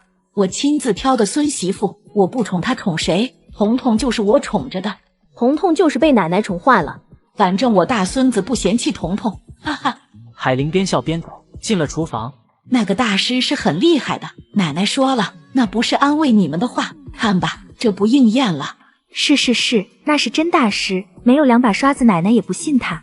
奶奶其实很信命的，觉得吧，命里有时终须有，命里无时莫强求。彤彤，你以后放宽心养好胎，也不用给自己太大的压力，能干的事儿可以继续干着，奶奶不会要求你在家里养胎，什么都不干的，最主要是你的心情好，让你什么事儿都不干，你肯定会无聊，也会影响你的心情。咱们家的人没那么娇气，太娇气反而不好。奶奶，这辈子能给你当孙媳妇，是我烧了8辈子的高香，修了几辈子才修来的福。都是一样的，我们的缘分都是上辈子修来的福分。奶奶就希望你们都开开心心的，咱们家已经富贵至极，不差钱，所以开心最重要。我很开心，自从嫁给战印后，我都过得很开心，偶尔有点小矛盾，也能很快就解决。有什么想吃的就跟阿印说。知道了，奶奶，我们本来在山庄里的，我想吃酸菜粉，家里做不了，我们才回来的。战印真的很宠我，我爱惨了他。他也爱惨了你，哈哈，那臭小子当初还嘴硬呢。奶奶，彤彤洗手吃早餐了。看吧，将老公培养好了，自己就等着吃了，多爽呀。奶奶，你真是我的亲奶奶。饭后，战印带着海童出门去医院做检查，老太太和海玲还留在明苑花园。你和东明还没有进展吗？东明对你的心天地可见，陆太太现在也不会再拦着你们了，给东明一个机会吧。战奶奶，我现在忙着事业上的事，还真的没有好好考虑过感情的事。陆总那么好，我总觉得我配不上他。如果我没有离过婚，没有生过孩子，我……离过婚怎么了？又不是你的错，东明又不是不知道你是什么情况，他那么喜欢杨洋，你也不用担心他接受不了杨洋，你给他一个机会，他会视杨洋如亲生的。东明是个值得托付终身的男人。海玲，我也知道你想法很多，总担心配不上，你若是接受了东明，以后是跟东明过日子的，他不嫌弃你就行了，不用管别人说什么。奶奶还是希望你能给东明一个机会，他为了你走到今天也挺不容易的。他的复健做得怎么样了？陆总每天都坚持做复健，不过天气热，他一般都是上午做复健，下午就去我的新店。我现在在尝试做一些我以前没有做过的菜，他就成了帮我试菜的那个人。你那个前夫呢？他在重症监护病房出来，转入了普通的病房，在恢复中。我带着洋洋去看过他。他还想着和你复合吗？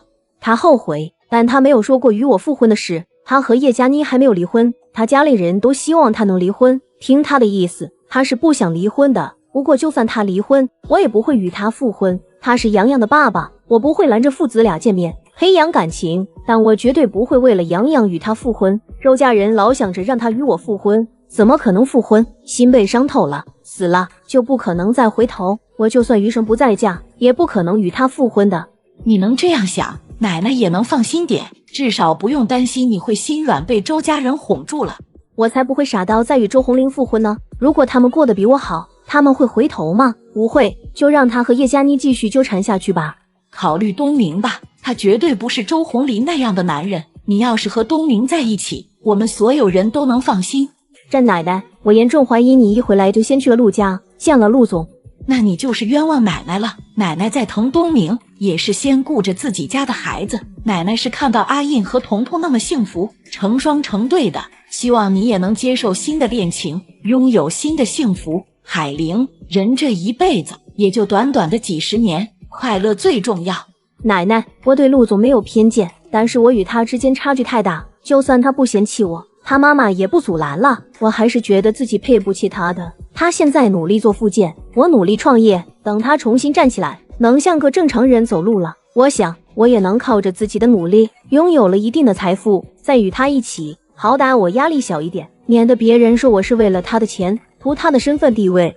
你和彤彤一样，你们姐妹俩的性格都是那样。行，有你这句话，奶奶等会儿去陆家探望东明的时候，能让他欢喜欢喜。海玲顿时不说话了。咚咚咚，敲门声响起。奶奶，我去开门，也不知道是谁。我想应该是你大姨吧。小军，你来就来，还买那么多东西过来。彤彤太不够意思了，我是现在才知道她从风尘山庄回来，让人帮我看着书店，我就赶紧过来一趟。知道我怀孕的时候，彤彤不停地往我家里塞补品，现在她怀上了，我就有机会往她这里塞补品了。战奶奶，您什么时候回来的？战奶奶，我们可想您了。怪不得我天天都在打喷嚏，原来是你们念叨着我。彤彤呢？阿印带她去医院检查一下，在风尘山庄是程医生帮她把的脉，小夫妻俩都想去医院检查一次。彤彤已经有妊娠反应了，以程医生的医术，她把的脉不会有错的。彤彤盼这个孩子盼了很长时间，她绝对相信程医生的。去医院检查，也就是照个 B 超看看胚胎发育情况。我那时候也是这样。彤彤会吐吗？彤彤吃完早餐就吐了，战印心疼得很，带她去医院检查，顺便问问医生有什么办法能止吐的。我看他紧张的恨不得能代替彤彤去吐。很正常，否则都不是战印了。他那么疼爱海彤，简直就是将彤彤当成女儿来疼着的。小军的气色不错，苏南像养猪似的养着我，我气色能不好吗？你这形容说明他在乎你，希望你好好的。我尽量控制着这张嘴，不敢吃太多，否则真的胖成猪了。战奶奶，你这次回来不会到处跑了吧？每次去游山庄没有看到战奶奶，我都浑身不得劲儿，太想您老人家了。最近1年都会留在管城，不跑了也跑不动了，奶奶都老了。战奶奶一点都不老，看上去跟我婆婆一个年纪的人。偶尔可能会去江城散散心吧，关心关心我们家老三。羡慕战奶奶，我已经很久没有出过远门了。你怀孕满3个月了吧？还稳了，也可以出去走走的，不要去危险的地方就行，也不要累着自己。孕晚期就不要出远门了。老太太的话说出口，沈小军更羡慕了。几个人闲聊了一会儿，沈小军才告辞回家。这才刚怀上，还要等到明年才能生。你想抱外甥还得等上好几个月呢。现在就乐不可支的，等到宝宝出生了，你怕是会被战少拒之门外，因为你会和战少抢孩子。我就是忍不住开心，海彤是我表妹，她的孩子是我的外甥，我抱我外甥，战印敢说个不字试试？战少估计还真不敢说个不字呢。商小姐，我在这里等了半个小时，总算等到你，我以为你们早就走了呢。我跟你家司机说了，不用再过来，我来接你们的鸡就行了。我为了让你们有地方放行李箱，特意开了这辆车过来的。苏少主，你怎么知道我们今天回来的？我想知道的事，一般都能知道，除非是我不想知道的。我和小飞拦辆计程车回去，不敢麻烦苏少主。军武少不想坐我的车无所谓，我能理解的。我跑这一趟也是为了接商小姐的机，军武少不过是顺带的不愿意被顺带，自己想办法回去便可。商小姐，我在宛城大酒店定了位置，也给你点好了菜式，过去便能吃饭。饭后你想回家也可以，想到处逛逛也行，我都能安排人陪着你。谢谢苏少主，我想直接回家。他没有尝试着拒绝，而是拉着君然上了苏少主的车。苏少主打算上车，脚下好像踩到了什么，他低头一看，是一串钥匙。那串钥匙还有一个像是小镜框似的小东西，里面放着一张1寸的相片。那女孩子看上去20出头的样子，长相甜美，笑容灿烂的像盛放的鲜花。不知道怎么回事，苏少主看着相片中的女孩子，竟然觉得自己的心跳加快了。你们俩决定不去宛城大酒店吃饭了吗？我是给你们俩定的位置。苏少主有心了，谢谢。我还是想回家，要不是拖着个行李箱，我都想直接去明苑花园的。行，我送你们回家去。就知道你回来就是冲着海童的。那是，我要升级当表姨了，太开心了，昨天就恨不得插上翅膀飞回来。你不是早就当姨了吗？洋洋也是叫你姨的，海童怀个月而已，你们一个个都开心得很，真羡慕你们的感情深厚呀。不过能够理解的，海童嫁给战印都1年了，外面很多人都在传她不能生，现在怀上了，可以松口气，大家都替她开心是正常的。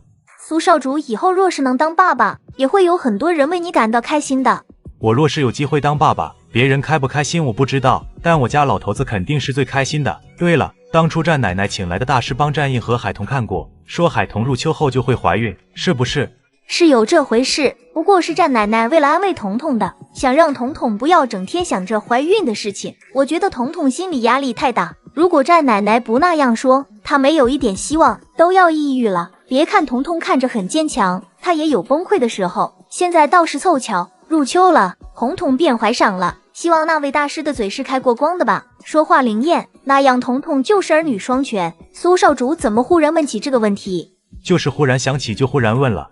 苏少主笑呵呵的，没有说自己看到钥匙扣上的相片，有心跳加速的感觉。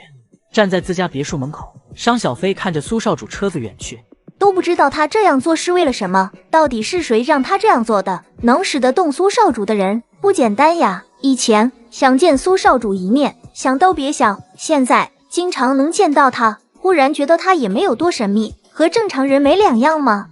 他又不是怪物，不就和正常人没两样？不过是苏家干的事，以及苏少主总是神龙见首不见尾，才让大家觉得苏少主很神秘。他不是真正的追求你还好一点，我好歹能放下心来。他要是真的追求你，我头皮都得绷紧。小飞，真的好希望我们俩能快点结婚。你不想太快结婚，订婚也可以，否则我的心啊，一天天掉得老高的，生怕你被别人抢了去。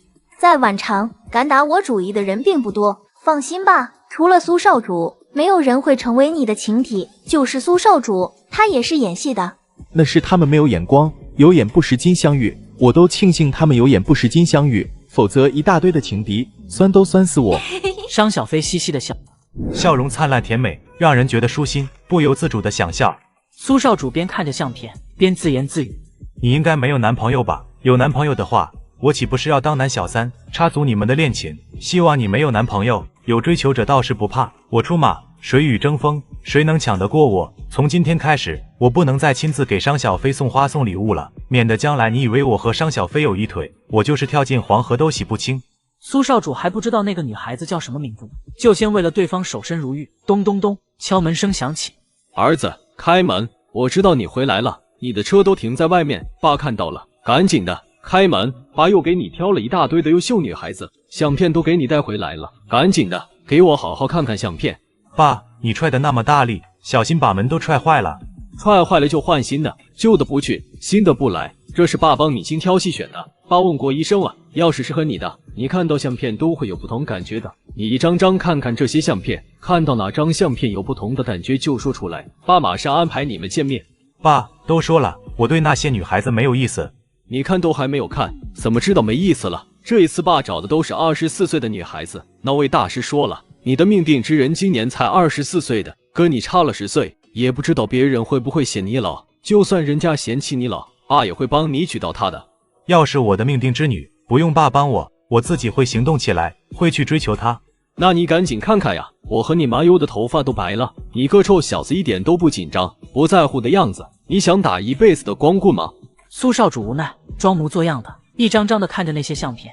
怎么样，一点感觉都没有吗？我对他们没有感觉就是没有感觉，爸，顺其自然吧。既然爸那么相信战奶奶介绍的那位大师，咱们等着就是。那位大师可是说了，我的命定之女已经在完成的了，就看我什么时候能遇到她而已。你天天往外跑，又不近女人，什么时候能遇到她？我不往外跑，才遇不到她呢。她不可能自己走进我们的家。苏少主没有告诉父亲，他已经锁定了他的命定之女，在没有找到对方的情况下，他都不告诉父亲。也不知道什么时候才能找到那个女孩子。老太太回来了，我再去找她，拜托她再请那位大师过来，帮咱们算算那个女孩子现在哪里。爸，那位大师说了，缘分已尽，不会再见我们的了。连战奶奶他都说不会再见。那些方外高人不同我们这种凡夫俗子，他说不见我们就不见，就算我们想去找，也找不到他的。苏家主带着失望往外走。爸，你也别难过了，命里有时终须有。我既然命里有妻有子的，就肯定会有的，你老不用太担心的，咱们等着就是。怎么样，儿子有反应吗？多看2眼的都是不同的。没有，儿子一点反应都没有，连多看1眼都不愿意。这都第几回了？会不会是这些女孩子长得不漂亮？漂亮的也有，她一样没反应。这可咋办呀？宛城年轻的女孩子几乎都让他看过了，还没有找到那个能让他有不同感觉的女孩子。都34岁的人，难道真的要孤独终老吗？大师既然说他命里有妻有子，就肯定会有的，我们也别太担心了。用那衰仔的话说，命里有时终须有，等着吧。咱们可以请老太太帮忙，再让大师算一算吗？那个能救儿子的女孩子现在哪里？咱们问到了地方，直接去找她，也好过我们像个无头苍蝇似的四处乱撞呀。不能了，上次那位大师说与我们还有老太太他们已经成缘尽了，以后不能再见，也许我们不必去找他，就算找到了，他也不会见我们的。那种世外高人说了不见就是不见的，他们都讲究缘分。那咱们就真的只能等着了。那衰仔也不知道去找一找，天天神龙见首不见尾的，不知道在忙些什么。不管了，顺其自然吧，缘分来了，不用咱们去催，他自己就会结婚。咱们想管也管不了呀。还在书房里的苏少主已经拍下了钥匙扣上那个女孩子的样子，然后让自己的人去找她。战浩宇，我说了我不喜欢花，请你不要再给我送花。乔涵，我在追求你嘛，追击的时候总要送花的。对了，告诉你一个好消息，我要当叔叔了，我大嫂终于怀孕了，哈哈，我要当叔叔了，你要当婶婶了。当你的大头鬼？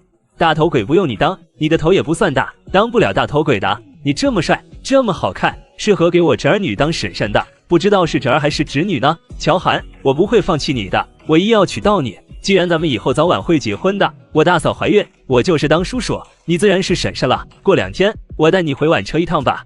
乔涵扭身就走，他不想和战浩宇说话。好不容易将战浩宇拒于车外，满以为就能这样离开公司的乔涵，又被凤若拦住了去路。请风二小姐到一边去，不管你们用什么办法，只要不伤及她便可。保安得到了吩咐，不由分说架起凤若，强势的拖着凤若走到了一边去。你们也敢碰本小姐？真以为我不是凤家真千金，就任由你们作践了？连凤琴那个真正的凤千金，在我面前都不敢粗喘几口气呢。你们俩这样对凤小姐也是有点过分了，你们去做你们的事，不用管她了。谁叫你们碰我的？就你们2个狗东西也配碰我？我要告你们非礼我！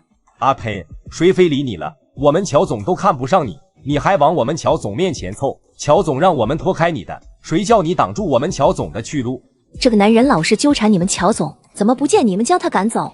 凤二小姐，哦不，你不是凤小姐，你金霸姓邓，应该称呼你邓小姐才对。我是乔总的座上宾，乔总就喜欢我，咋的？你有意见？有意见都得憋着。姓邓的，我警告你，有多远给我滚多远！就凭你也配追求我家乔涵？若是凤琴小姐，她倒是有点资格的。我家乔涵对凤琴小姐也高看两眼。你个姓邓的，有什么资格？你爸不过是个管家，还是犯了罪被法律惩罚的罪人。凤若气得脸色铁青，却无法反驳战浩宇。乔少不会喜欢你这个男人的。凤若气呼呼的扭身走人。你们回去上班，不用管那个疯子。天塌下来，我帮你们撑着。凤若走到车跟前，忽然发现自己的车4个车轮胎都没有气了。哪个给我的车胎放了气？战浩宇瞟了他一眼，似笑非笑的，但不发一言，朝他的车辆走去。战浩宇，是你，肯定是你。你有证据证明是我吧？没有的话，可别乱嚷嚷，小心我告你诬陷、诽谤。战浩宇留下一句话，扬长而去。凤若气恨，准备打电话给大哥，想了想，他又改变了主意，转而打给了凤琴。凤琴，我的车子坏了，现在我人在乔氏集团，你来一趟接我回去。凤若的话带着命令式，凤琴没有说话，而是直接挂断了电话。谁给你打的电话？是凤若。他又怎么了？打电话给你做什么？他说他的车坏了，命令我立即马上过去接他。妈，我这个时候不可能去接他，他要向你告状，我也是有理有据的。这件事妈知道了，凤若要是向妈告状，妈会批评他的。他现在整天无所事事，你可是要上班的。现在咱们见的是重要客户，还是你谈下来的客户，怎么能撇下客户去接他？家里有司机，他爸、他嫂子们都闲在家里，他随便找个人都能把他接回来，非要找你。阿晴，你放心，这件事妈一定站在你这一边，你别被凤若影响了，带着情绪见客，那是生意大忌。妈，我知道的。被凤琴挂了电话的凤若气上加气，她再次打电话给凤琴，凤琴依旧是接听电话但不说话。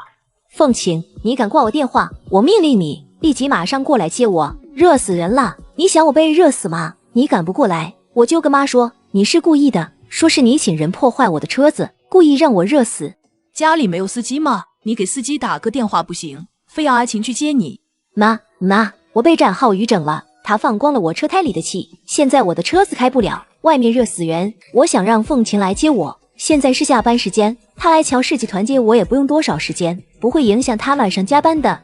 你又怎么惹上战浩宇了？妈跟你说过的话，你都当耳边风是不是？说了不要去招惹战浩宇，他是战家的人，连我见了战浩宇都得客客气气的。你算哪根葱？一而再的招惹战浩宇，惹得战家对付我们凤家。凤若，你能承担得起那的后果吗？到时候别怪我将你从凤家除名，以保住凤家。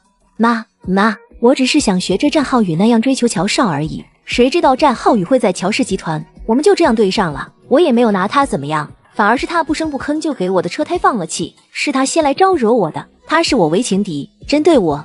你本来就是他的情敌。凤若，阿晴现在陪着我去见客，没空，你要不给家里的司机打电话，要不让你大哥去接你。以后在工作日内，你不要给阿晴打电话，免得影响了阿晴的工作。说完，凤家主就挂断了电话。谢谢妈。凤琴向亲妈道谢，凤家主心头一痛，看着亲生女儿半晌。明天我就让凤若去改姓，改回她亲生父亲的姓氏，她是姓邓的。那是妈和凤若的事，我不插手。热死我了，大嫂，你再不过来，我会被热得中暑的。这是怎么回事？大嫂，也不知道凤琴在妈那里说了我什么坏话，妈竟然向着她说话了，在电话里把我训了一顿。你现在不在公司上班，自是不知道发生了什么事。凤琴走了狗屎运，谈妥了大生意，中午和妈一起去酒店见客户，签了合同，就拿下了那单生意，能为凤氏带来巨大的利润。你在这个时候命令凤琴来接你，他不趁机在妈面前告你一状才怪呢。看在他谈到了大生意的份上，妈肯定会给他几分面子的。他也太好命了吧？可不是。凤大少奶奶也是极度的牙痒痒的。彤彤，我去就行，你要么去接战毅下班，一起吃饭去，要么你回家里去，战奶奶和梁姨肯定给你准备了丰盛的午餐的，或者你去海玲姐的饭店也可以。对了，海玲姐的饭店明天就开张了，咱们给海玲姐订好的花篮，等会儿打电话给花店，让他们提前送过去。小飞，我没事，你不要将我当成病人来看待。战印中午有饭局，提前跟我说了，他不能陪我用餐的了，怀个孕而已，还是早孕，你就让我回家躺着养胎，我可不干。你还会吐吗？早上刷牙的时候会吐，连黄疸水都能吐出来。吃东西只要不吃酸的，不吃甜的，倒是不怎么吐，吃了酸甜的，吃完就吐，偏偏我现在就喜欢酸和甜。可能你肚子里怀的是个儿子吧，像你家战印不就是讨厌酸与甜？现在也不知道男女，不过可以肯定一点的是，单胎我没有穆晴那么好命，怀了龙凤胎，一胎变儿女双全。龙凤胎的几率本来也不高，咱们不用跟别人比，不怕货比货，就怕人比人，人比人气死人。穆晴怀双胎，生龙凤胎，那是家族遗传，她亲妈不就是生了龙凤胎，她和她亲哥。我就是羡慕了穆晴一下下而已，现在我能怀孕，我已经很知足的了，生男生女都无所谓，只要孩子健健康康的就行。就是孩子健康就成，不用管是儿子还是女儿，他们战家本来就是和尚庙，你生不到女儿也怪不到你头上来，生儿生女的决定权本来就在男人身上。彤彤，熟悉的声音传来，老太太和梁姨一起进来。奶奶，你怎么来了？战奶奶，这不是中午了吗？我想着外面太阳大又热，不想你走来走去，就和梁姨给你送饭过来，让你在公司里吃，吃完了还能休息休息。小辣椒，好久不见。战奶奶，我已经不小了，我比彤彤还大呢，您老别再叫我小辣椒，人家现在也不辣了。对于我来说，你还是小呀，你只是在你在乎的人面前不辣了而已，在外面还是很辣的，就该这样，最温柔的一面要留给自己人。小飞，战奶奶特意多准备了点饭菜，够你和彤彤2个人吃的了，不用出去吃。战奶奶，我是很想陪彤彤吃饭，尝尝梁姨的手艺，可是我们约了客户中午一起吃饭的，我不想让彤彤跟着去，那客户爱抽烟，烟味大，彤彤怀着身孕，可不能让她吸2手烟。这不，我正在尝试说服彤彤不要跟着我过去。战奶奶来的正好，您老在这里陪着彤彤吃饭，我去见客户了。这样呀，那你去见客户吧，我在这里陪着彤彤用餐。谢谢战奶奶，我走了。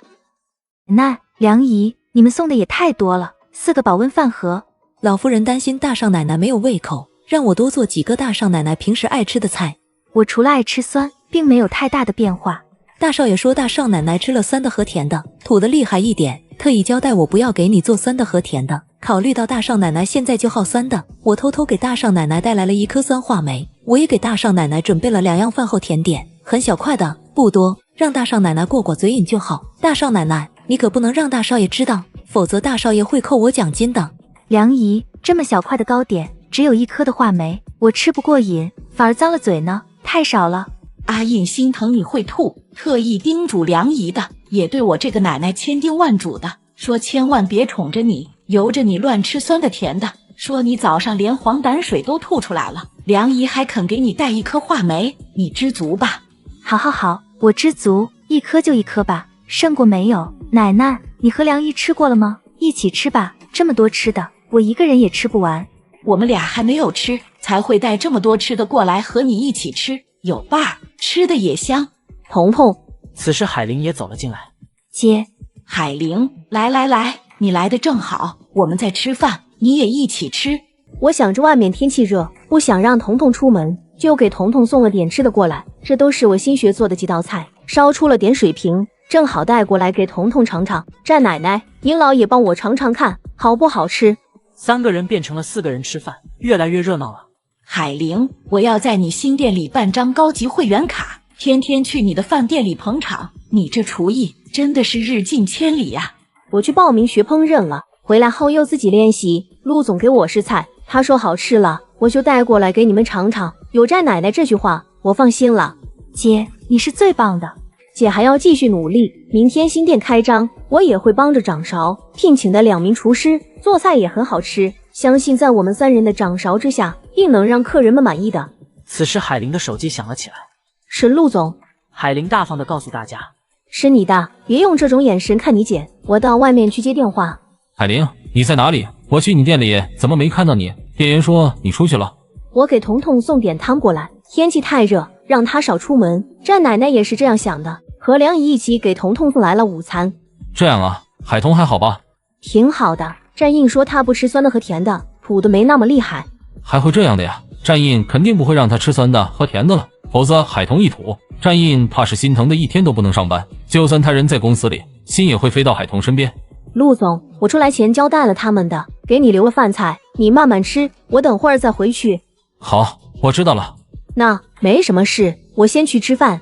好，推我进去。海玲给我留了饭菜。红林可以下地走路了。这2天能下地走动走动了，医生也说要下床走一走，别走太久就行。海玲这2天没有带杨洋过来看红林吗？昨天来了，没待一会儿就说他生意忙要走，洋洋也要跟着他妈妈走，不肯留下来陪一陪红林。你知道海玲的新店什么时候开张吗？我和你爸还有红林都不方便去祝贺，你打听打听，然后给他包个大红包，送几个花篮过去祝贺祝贺。我今天过来就是跟爸妈说这件事的。海玲的任你食餐厅明天就开张了，我也觉得咱们该去祝贺祝贺。妈，你说我们该包多大的红包去？他现在也不差钱，这才多久呀？海玲就有了2家店，任你食早餐店的生意依旧火爆，说他日进千金都是往少了说。明天餐厅又开张，要是生意还是火爆的话，他就是日进几万金了吧？看他生意做得红红火火的，我这是眼红眼热，羡慕嫉妒恨呀。当初要是不离婚，他赚到的钱，咱们红林也能分一半的，夫妻共同财产吗？还说那些做什么？红英，你可别再做傻事啊！要是敢去搞破坏，我饶不了你。爸，我哪敢去搞破坏呀？又不是嫌命长了。现在的海玲是什么身份地位？我敢去搞破坏，我家的店也会被砸。我又不是吃饱撑着了没事做，我就是嫉妒一下下而已。海玲有今天的成就，还有我们的一点功劳，要不是我们，他也不会发愤图强，创下今天这样的事业。红林，你赶紧和那个毒妇离婚，然后和海玲。你闭嘴！以后你回来就回来，你弟的事你少参与，少插手。我和你妈还活着呢，周家还由不得你做主。爸，我又没有说什么，都是为了红林好的。海玲和那个陆总走得那么近，咱们家杨洋早晚会被改姓陆的，到时候爸没有了孙子可不要哭。不管杨洋姓什么，他都叫我爷爷，叫你弟作罢。血缘关系不是改个姓氏就能斩断的。我不会和佳妮离婚的。他父母来找我，请求我写下谅解书，我写了，希望能帮他争取到轻判。不管他被判多少年，只要不判死刑，我都等他出来。姐不要再想着我和海林复婚的事了，那是不可能的。就算没有陆东明追求他，他也不可能与我复婚。当初我伤他太深，他还肯带着洋洋来看望我，我已经很感激的了。好了好了，姐知道了，姐以后都不提这件事。就是海玲的新店明天开张，爸妈不打算去祝贺一下吗？我们就不去了，去了海玲也不欢迎，洋洋又上学不在家，我们跟其他人又不熟，没得尴尬。再说了，我们还要照顾红林。红英，你让花店送花篮过去就行，你不要留在那里惹人厌，给海玲封个红包，祝她生意兴隆。周红英再次撇撇嘴，小声嘀咕着什么。程医生，请喝水。谢谢二太太。是我感谢程医生才对，程医生刚出月子没多久就被我儿子请过来了，我都觉得不好意思，说了一沉一顿。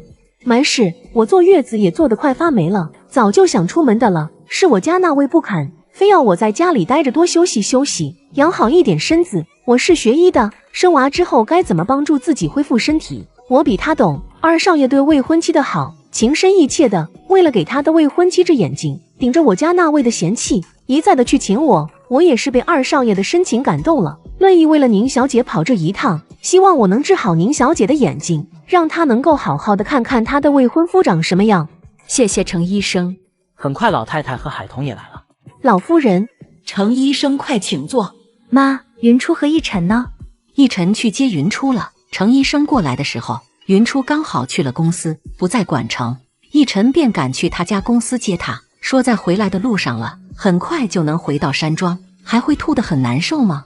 早上起床就会吐得厉害，饭后好了很多，只要不吃酸的和甜的，就不怎么吐。程医生，我们彤彤孕吐的有点厉害，有什么办法能让她少受点孕吐之苦吗？唐姨，我自己怀孕的时候偶尔也会孕吐，吐的时候也很厉害，我师傅都没有办法让我少受点孕吐之苦，只要没有严重吐到带血，忍一忍就过去了。彤彤，辛苦你了。妈，我没事，能管好嘴，其实没有多厉害的，是你们太过于紧张我了。被爱包围着，很幸福。是的，我每天都被爱包围着。战奶奶精神真好。小玲，你师傅那里有什么药丸，吃了能延年益寿的，送2粒给战奶奶吃呗，让我更精神一点，能长命100岁，最好能活到120岁。现在长命100岁不稀奇了，我还不知道什么时候能抱到曾孙女，总要抱到曾孙女了才行，否则我就是去找了我老伴，我都不甘心呀。我喜欢软绵绵的、嫩嫩的小女娃，像妍妍那么可爱的曾孙女，给我来一打，我都不嫌多的。我师傅现在我那里帮我带着娃，等我回去就问问我师傅，跟他讨上几颗给战奶奶您老服用了，跟我师傅一样活到120岁。战奶奶想抱曾孙女的确要等很长时间，不过战奶奶有9个孙子，就代表你将会有9个孙媳妇，总有一个孙媳妇能给您老生个曾孙女儿吧。妍妍是真的很乖，没有人不喜欢她的，我都喜欢她喜欢的紧，真想用我家君妃和晴晴换了君妍呀。也是，我以后会有9个孙媳妇，总有一个孙媳妇能给我添个曾孙女的。当初我只有3个儿媳妇，儿媳妇们尽力了。妈，要是彤彤这一代没有人生有女娃，咱们再盼下一代哈。我也想，可惜我活不了那么久呀，我争取能看到下一代娶妻生子。在众人的说笑声中，战逸晨带着宁云初赶了回来。晨，万一程医生也说我的眼睛没得治了呢？云初，程医生是神医的高徒，号称医毒双绝，他肯定有办法的。云初，你姑姑说的对，你别担心，逸晨好不容易请了程医生过来，不管怎么样总要让程医生瞧一瞧的。不管结果如何，都不会影响我对你的感情。云初，我说过的，我和我的家人从来没有嫌弃过你，努力的想治好你的眼睛，是我想让你看看这个世界的美丽，也想让你看看我的样子。别怕，有我呢。此时他的手机响了。天磊，姐夫，手机给我大姐，我跟我大姐说些话。天磊，大姐，我前段时间和莫哥联系的时候，听莫哥说我大姐夫要给你请神医的高徒治你的眼睛，结果怎么样？有希望恢复光明吗？我还没有看到程医生，程医生来的时候，我恰好出差了。这不，你姐夫刚去接了我回来，现在我们在你姐夫家里，马上就能见到程医生了。姐，不管结果如何，你都不要灰心。程医生没办法的话，我们可以再找更好的医生。天磊，姐不会难过的，不管结果如何，姐都能承受。在黑暗里生活了那么多年，我也习惯了，就是委屈了你姐夫，他那么优秀的一个人，却要娶我这个盲女。云初，我不委屈。从我爱上你的那一天起，我就决定了，不管你的眼睛能不能治好，我都要娶你，要与你共度一生。你要是能恢复过来更好，不能恢复，我当你的眼睛。姐，我相信我姐夫是个有担当的人，你不要胡思乱想。他们战家的家风如何，我们都清楚的。相信自己，相信姐夫。姐知道了。天磊，你在学校还好吧？钱够用吗？学校饭堂的饭菜可合你胃口，要是不好吃，你到外面去吃。没钱了，跟大姐说。大姐，我不缺钱，你不是定期往我卡里面打钱吗？我自己也有点钱的，钱够用。我还找了兼职，不是缺钱用，是想实践一下生活，积累一点工作经验。学校饭堂的饭菜挺好吃的，多样化。姐，你不用担心我，你安心治眼睛。那就好，那就好。姐，你赶紧去见程医生吧，我也要去吃饭了。希望我放寒假回宛城的时候，姐能看到我。天雷怎么不给我打电话，却打到你手机上？他可能以为你在接受治疗，才会打到我的手机上。他离开宛城的时候，并没有保存我的联系方式，可见他是用心去打听我的手机号码的。云初，天磊其实还是很在乎你这个大姐的。有段时间他虽然接受不了现实，不想见你，但他没有怨过你，恨过你。他知道他父母做的不对，只是碍于亲情，他才难以接受现实。我知道的。走吧，我们进去。程医生，这是我未婚妻宁云初。宁小姐。程医生，你好。宁小姐，过来坐，我先帮你把脉。程玲玲帮宁云初把过脉后，又看过她的眼睛。宁小姐，这是中毒导致的失明呀。宁小姐曾经接受过治疗吧？就是对症下药的治疗。如今宁小姐能看到光了吧？我失明后，小姑姑带着我到处求医问药，见过很多眼科医生，接受过无数次治疗，大都是没有效果。只有一次遇到的的确是厉害的名医，他给我治眼睛，我就觉得有效。可惜我眼睛还没有治好，那位医生就离世了。经那些有效的治疗，我是能见到点光，不过不是经常，是偶尔。就算见到光了，也看不清楚人物，模糊一片的。那是治疗中断了，如果没有中断治疗，你现在早已恢复光明，也不用你的未婚夫反复跑去风尘山庄请我来这一趟了。我给你开1个月的药，你吃完后，我看情况再开药。程医生，我不用动刀动手术吗？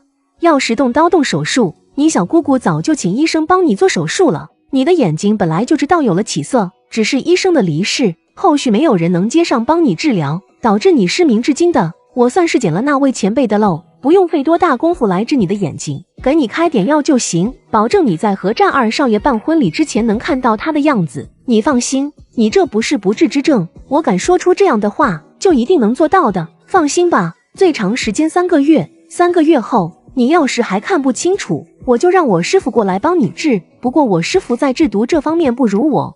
程医生，谢谢你。你不用谢我，你该谢的是你的小姑姑、姑父，还有你的未婚夫，是他们的坚持，是他们的不放弃，才有你的今天。小姑姑就是我的再生父母，当年如果不是小姑姑回来了，我的小命都交代出去了。小姑姑，云初，小姑姑，这么多年来你辛苦了。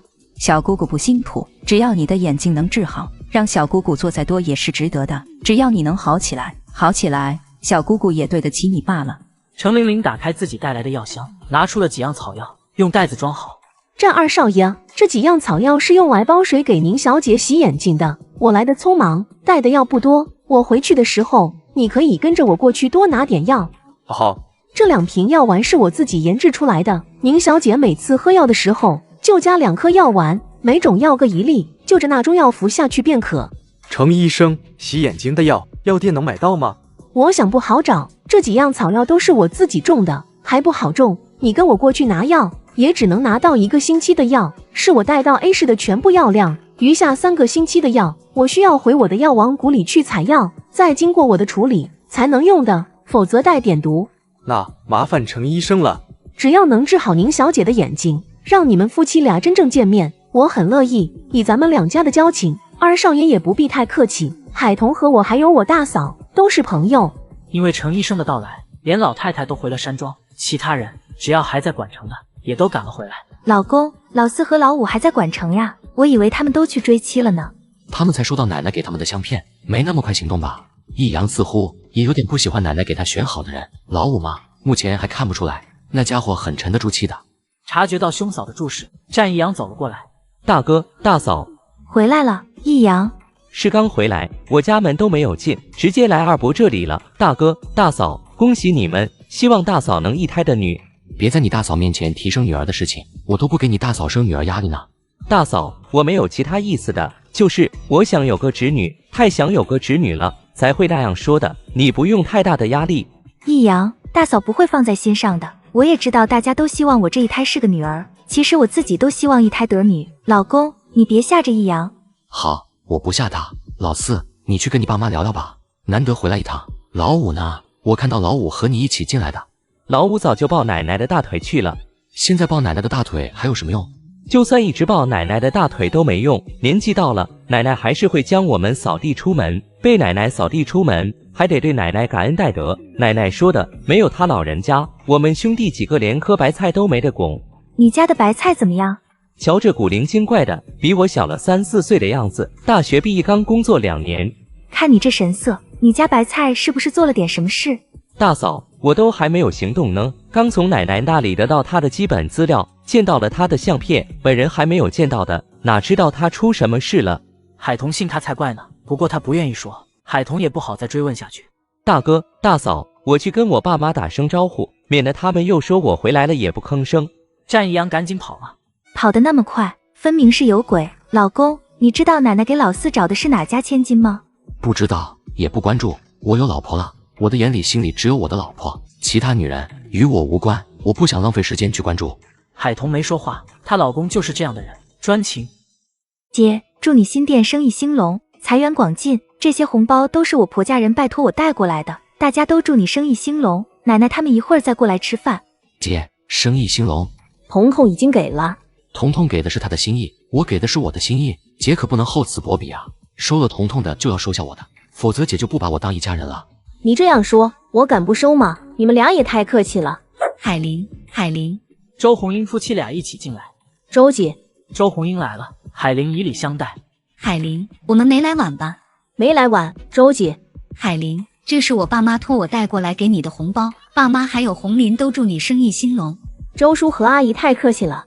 周红英见海玲居然收下了红包，笑得便有点勉强。周姐，你们找个位置坐下来，先喝茶吃点东西，我还得招待其他客人。海玲那么有钱了，还收下咱们的红包，我爸妈一把年纪了，老本估计也花得七七八八了，海玲还好意思收？那是爸妈包的红包，又不是咱们俩出的，咱们一分都没有掏呢。既然包了红包过来，就要做好心理准备，红包会被他收下。5000块钱呢。咱们的建材店开张时，那些亲朋戚友到场祝贺，给咱们包的红包也就是几百块钱，最多的才888块。爸妈一出手就给海玲包了5000，比咱们当初收到的总和都要多。5000块钱相较于其他人来说，估计是很小的红包了。爸妈也是考虑到海玲今时不同往日，才会出手这么大方的。再说，海玲的钱都是谁的？以后是留给你侄儿周阳的。别人家的姑侄亲得很，杨洋对我这个唯一的姑姑可不怎么亲。就算海玲的钱以后都是杨洋的，我这个当姑姑的怕是得不到什么好处的。那孩子鬼精得很。所以我们要改变一下态度，尽量教会小宝礼让洋洋，让表兄弟俩培养点手足情。洋洋的前途是不可限量的。你想想，洋洋的亲小姨是谁？洋洋现在上的是什么幼儿园？咱们小宝上的是什么幼儿园？人家在起跑线上已经赢了，不要让小宝再像以前那样欺负洋洋。只要2个人还能一起玩，小孩子家家的，慢慢的就能将他的心拉过来。向着你们周家，还怕你们周家得不到好处吗？不管怎么说，红玲都是洋洋的亲爸，红玲支付了抚养费的，以后红玲老了，洋洋就有责任赡养老人。我知道，可是小宝霸道惯了，他以前老欺负洋洋，现在改都改不过来。洋洋似乎也记仇，偶尔2个孩子见上了，都不怎么玩了。任姐夫一时间不知道该说什么，他的小儿子的确是被宠坏了。周红英是不请自来还是你请来的吗？不请自来，来就来了，我也不赶他们走，给洋洋留点面子。姐，我留意到周红英给你递红包的时候，她那是1000个1万个不同意呢。看着她那副肉疼的样子，我就想笑，她可能以为你不会收下她的红包。那是洋洋的爷爷奶奶包的红包，让周红英带过来的，她可没有出1分钱。红包里面有5000块钱，周红英就是个铁公鸡，最喜欢占便宜，自然是肉疼。她盼着我不收红包，她可以得到那5000块钱，回去后会跟她父母说我收下了。还能这样，我都没想到她会这样。跟她当姑嫂多年，对她我还是了解的，她就是那样的人，不管你对她多好，有些好她会记在心上，但她并不会因为你的好就不占你的便宜。还好咱们当初争取到了洋洋的抚养权，洋洋要是留给他们，还不知道被养歪成什么样呢。我生的，我带走，不可能留给他们的。那5000块钱，等周末的时候，我带洋洋去看望他爸，再退回给他爷爷奶奶，不要他们的钱。周红玲这一次住院，估计将他们周家的老底都掏了个精光。只要他们不扒着洋洋来吸血就行。目前他们不会的，以后不知道。我们教好洋洋，洋洋自己会做决定的。他爸毕竟也出了抚养费，我也不拦着他与周家人来往。姐，不说那些了，今天你的餐厅开张营业，我们要开开心心的，这样就会生意兴隆。承你贵言，姐的餐厅一定会生意兴隆的。此时有位服务员走过来，还带着一名陌生的男子。海总，这位先生坚持要见你，说是从江城过来的。先生贵姓？免贵姓方。方先生是凤琴小姐安排过来的吧？我们小姐让我来一趟，祝海总生意兴隆，财源广进。海总，这是我们小姐让我带过来转交给你的，这是我们小姐祝贺海总新店开张的贺礼，还请海总一定要收下。谢谢，凤小姐能让方先生来一趟，已经很给我面子，不敢再收凤小姐的厚礼。我们小姐还说了，如果海总拒绝收下，让我跟海总说句话，长者赐，不可辞。海玲不知道说什么了。凤琴与商太太是表姐妹的关系，也就是海玲姐妹俩的表。哪怕凤琴年纪还没有海玲大，但人家辈分大呀。海总，这是我们小姐的一点心意，还望海总收下，让我回去了也能交差。如果我完成不了我们小姐交给我的任务，回去后我要受到惩罚，还要被扣3个月的奖金。海总，虽然我上有老，下还没有小，但是被扣3个月奖金也会肉疼的。我收下了，替我谢谢你们家小姐。我会将海总的话带回去给我们小姐的。海总，我的任务已经完成，先走了。再次祝海总生意兴隆，财源广进。方先生不留下来吃饭吗？海总知道我们家小姐根基不稳，我们做任何事都得小心翼翼的，不宜久留，还望海总见谅。说完，方先生转身走了。这是凤琴的心腹吧？不仅仅是心腹那么简单吧？姐，看破不说破。凤琴又不在场，没想到凤琴也会给我送来贺礼，她估计是密切留意着我们的一举一动。确切来说，她留意着姐的一举一动。身为凤家的接班人，她聪明得很。若是大姨带着我们杀回去争权夺位，接管凤氏家族的人非姐莫属，姐就是她最强劲的对手，知己知彼，百战百胜。她盯着姐的一举一动，掌握着姐的所有动向，要对付姐就容易得很。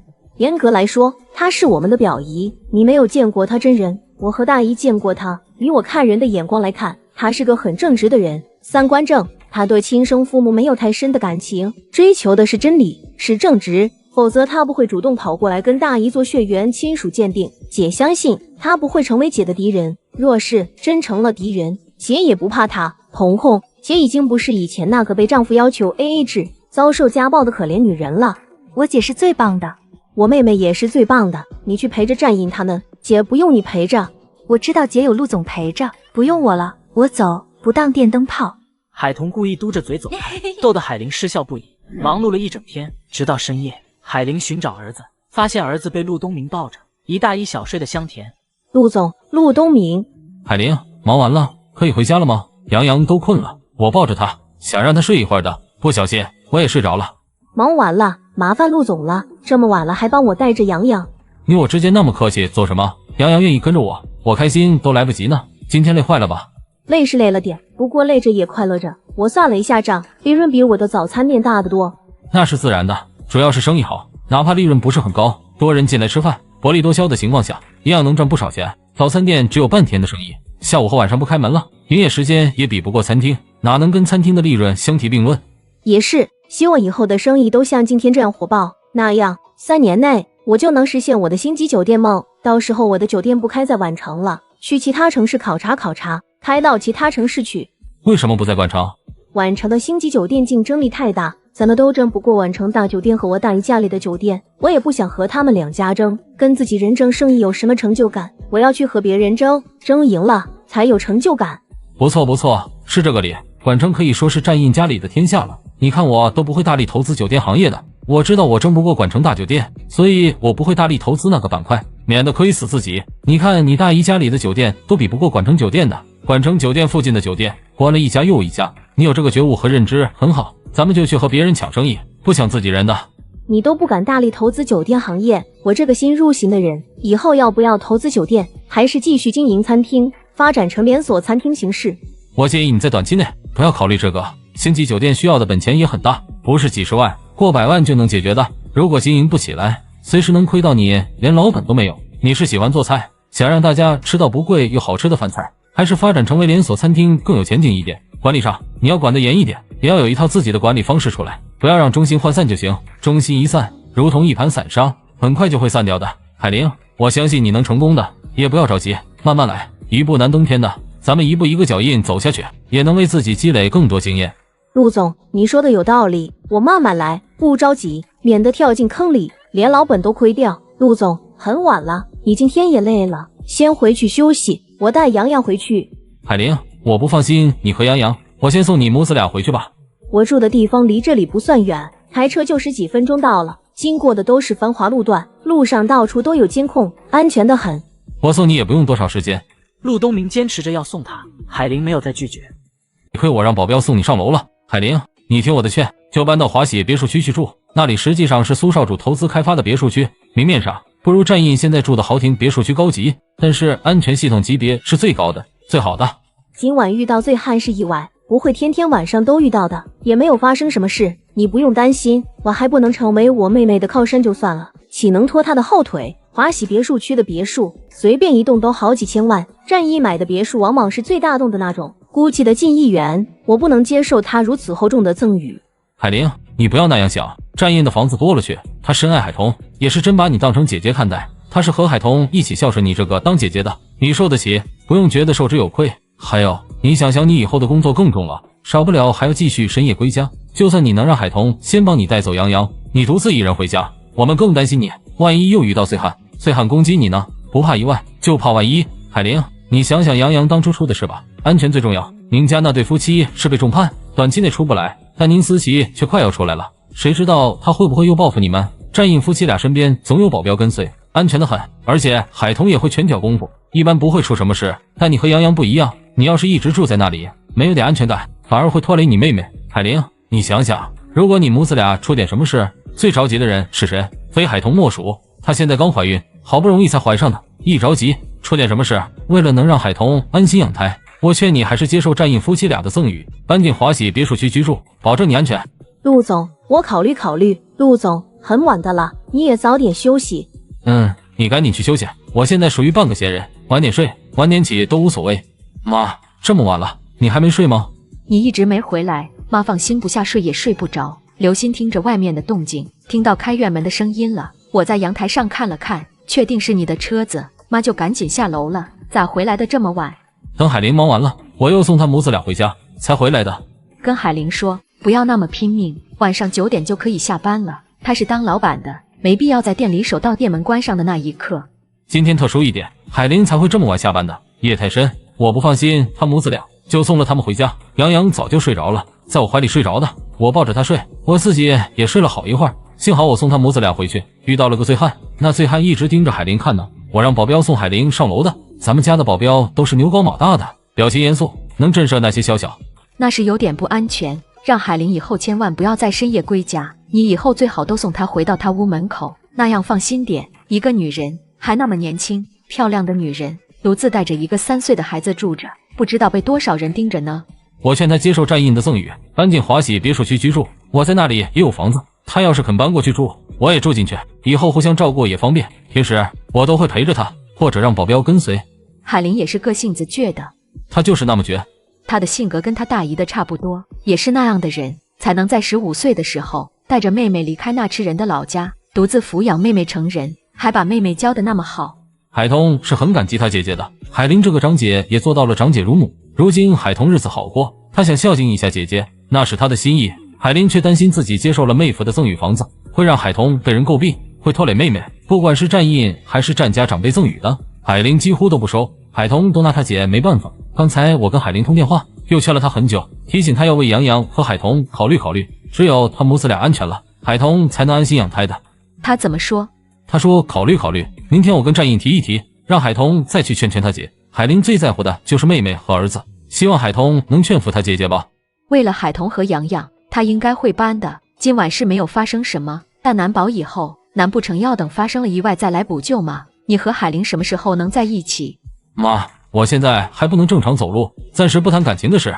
我看海玲对你是不一样的，你加油做复健，妈觉得在你康复的那一天，向海玲求婚的话，她肯定会接受你的求婚。妈等着洋洋叫我奶奶呢。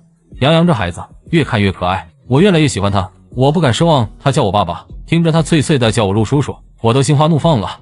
洋洋是很可爱，人见人爱的，见过他的人就没有不喜欢他的。等到你和海玲修成正果后，洋洋若是愿意叫你爸爸就叫，不愿意叫我们也不能逼他。怎么说他亲爸都还在，也支付他的抚养费，不能抹去人家亲爸的存在。若是你和海玲还能生个孩子，妈就算是死也能瞑目了。妈，以后的事以后再说，现在我和海玲就是朋友，我们谈工作谈心事，暂时不谈情。我当妈妈的哪有不想儿孙之事，妈也就是这样说说，你们年轻人的事你们自己做主，妈不会再插手的。很晚了，妈推你上楼去，早点休息。麻烦妈了。母子之间那么客气做什么？先生，你没事吧？咦，好厉害！我也不算厉害，只是他们大意轻敌而已。我是突然出手的，他们没有防备之心，出其不意，最容易打压对方的气势。谢谢你帮了我，否则我就要被他们抢了个一干二净。小事一桩，路见不平，谁都会拔刀相助的。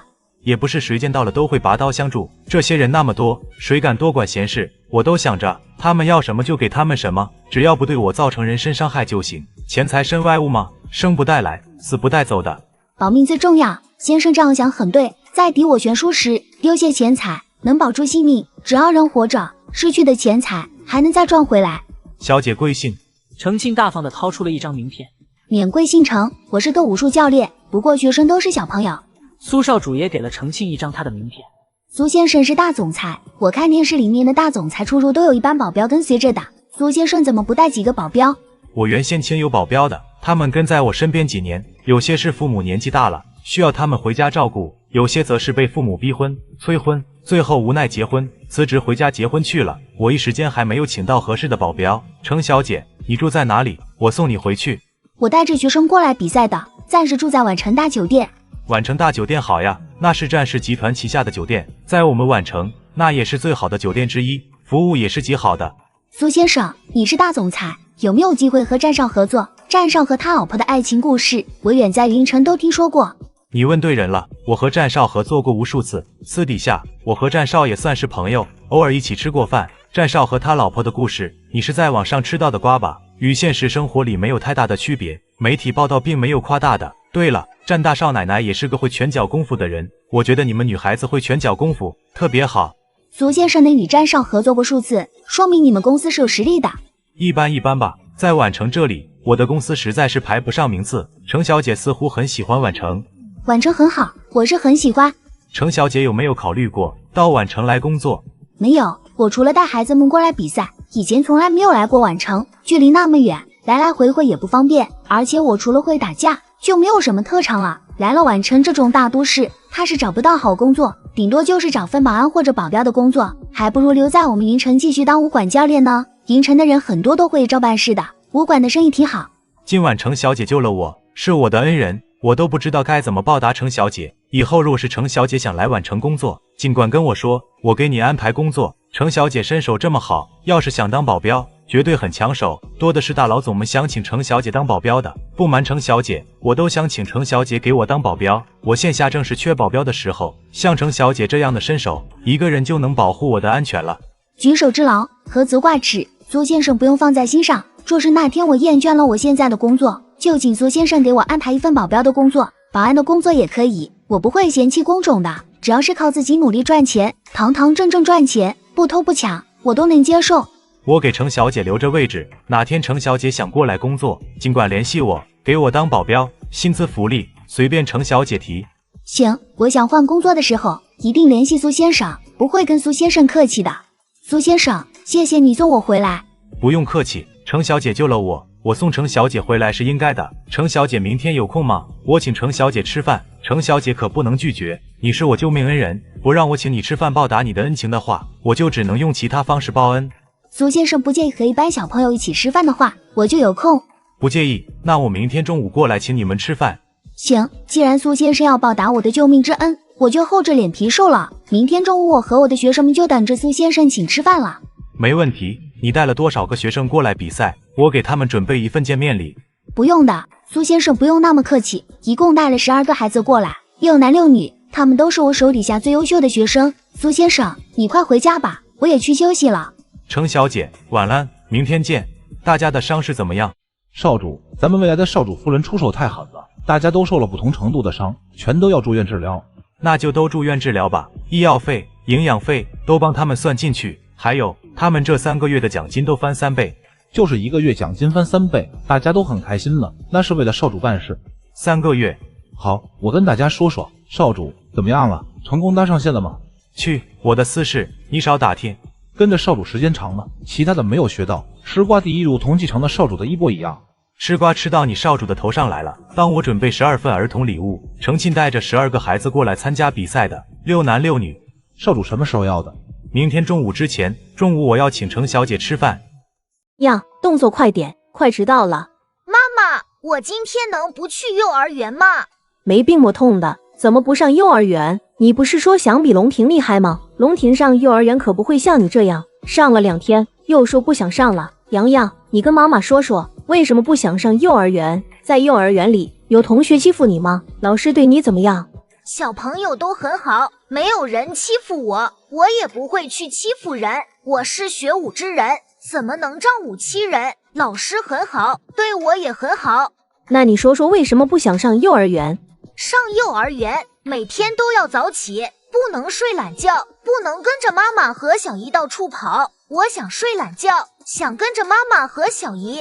就知道你是贪玩，周末放假在家，你怎么不睡懒觉？总是天刚亮就爬起来了。妈妈很忙，小姨也忙，你上幼儿园不仅能学到知识，也能让妈妈轻松一点。洋洋，做一件事一定要坚持到底，不能3心2意，不能中途退出。妈妈，洋洋知道错了，洋洋去上幼儿园，洋洋不会3心2意的，你别生气，洋洋也想让妈妈轻松一点。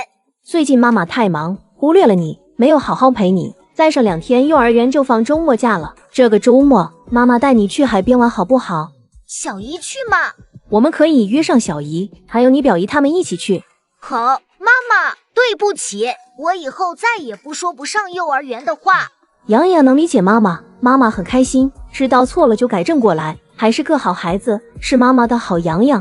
妈妈，我们去幼儿园了。海玲反锁了屋门后，却看到一个男人站在不远处看着母子俩，正是昨天晚上在电梯里遇到的那个醉汉。原来你住在这一层啊！我找你找了一个晚上，你是个离婚女人，我知道的。海玲脸色巨变，原来她被醉汉盯上了。海玲心一紧，没有搭理他，带着儿子赶紧走。走到电梯口，看到有同楼层的人在等着坐电梯下楼，她才略松口气。阿姨，你看到刚才那个男人了吗？他怎么在我们住的这一层楼？以前没有看到他的。你说那个浑身酒味的男人呀，他是住在顶楼的，听说最近失恋了，天天都跑出去喝酒，喝醉了就到处躺，看到女人还死死地盯着女人看，不少人都害怕遇到他。我是一把年纪了，没那么怕，不过遇到他，我也是远远走开的。他很少会来咱们这一层楼，今天不知道发什么神经，跑到咱们这层楼来。海玲，你带着洋洋住，晚上要早点回家，早点反锁屋门，别被那个醉鬼盯上，谁知道他会不会借着酒劲做出什么事来。妈妈，刚才那位叔叔说找了妈妈一个晚上，妈妈认识那位叔叔吗？那叔叔身上好大的酒味。妈妈不认识他，他喝醉酒的。他看妈妈的眼神就像陆叔叔看妈妈一样。洋洋，你想不想搬家？妈妈在哪里，哪里就是我的家。海玲做了一个决定，收下位于华喜别墅区的那栋别墅。姐，彤彤今天早上还吐得严重吗？吐呀，每天早上洗刷的时候都会吐，总是连黄疸水都吐出来，看得我心疼死了，恨不得替他去吐。吃东西后吐得不厉害，这个好一点，慢慢就会好的。现在他刚开始有妊娠反应，怀孕满3个月就好了。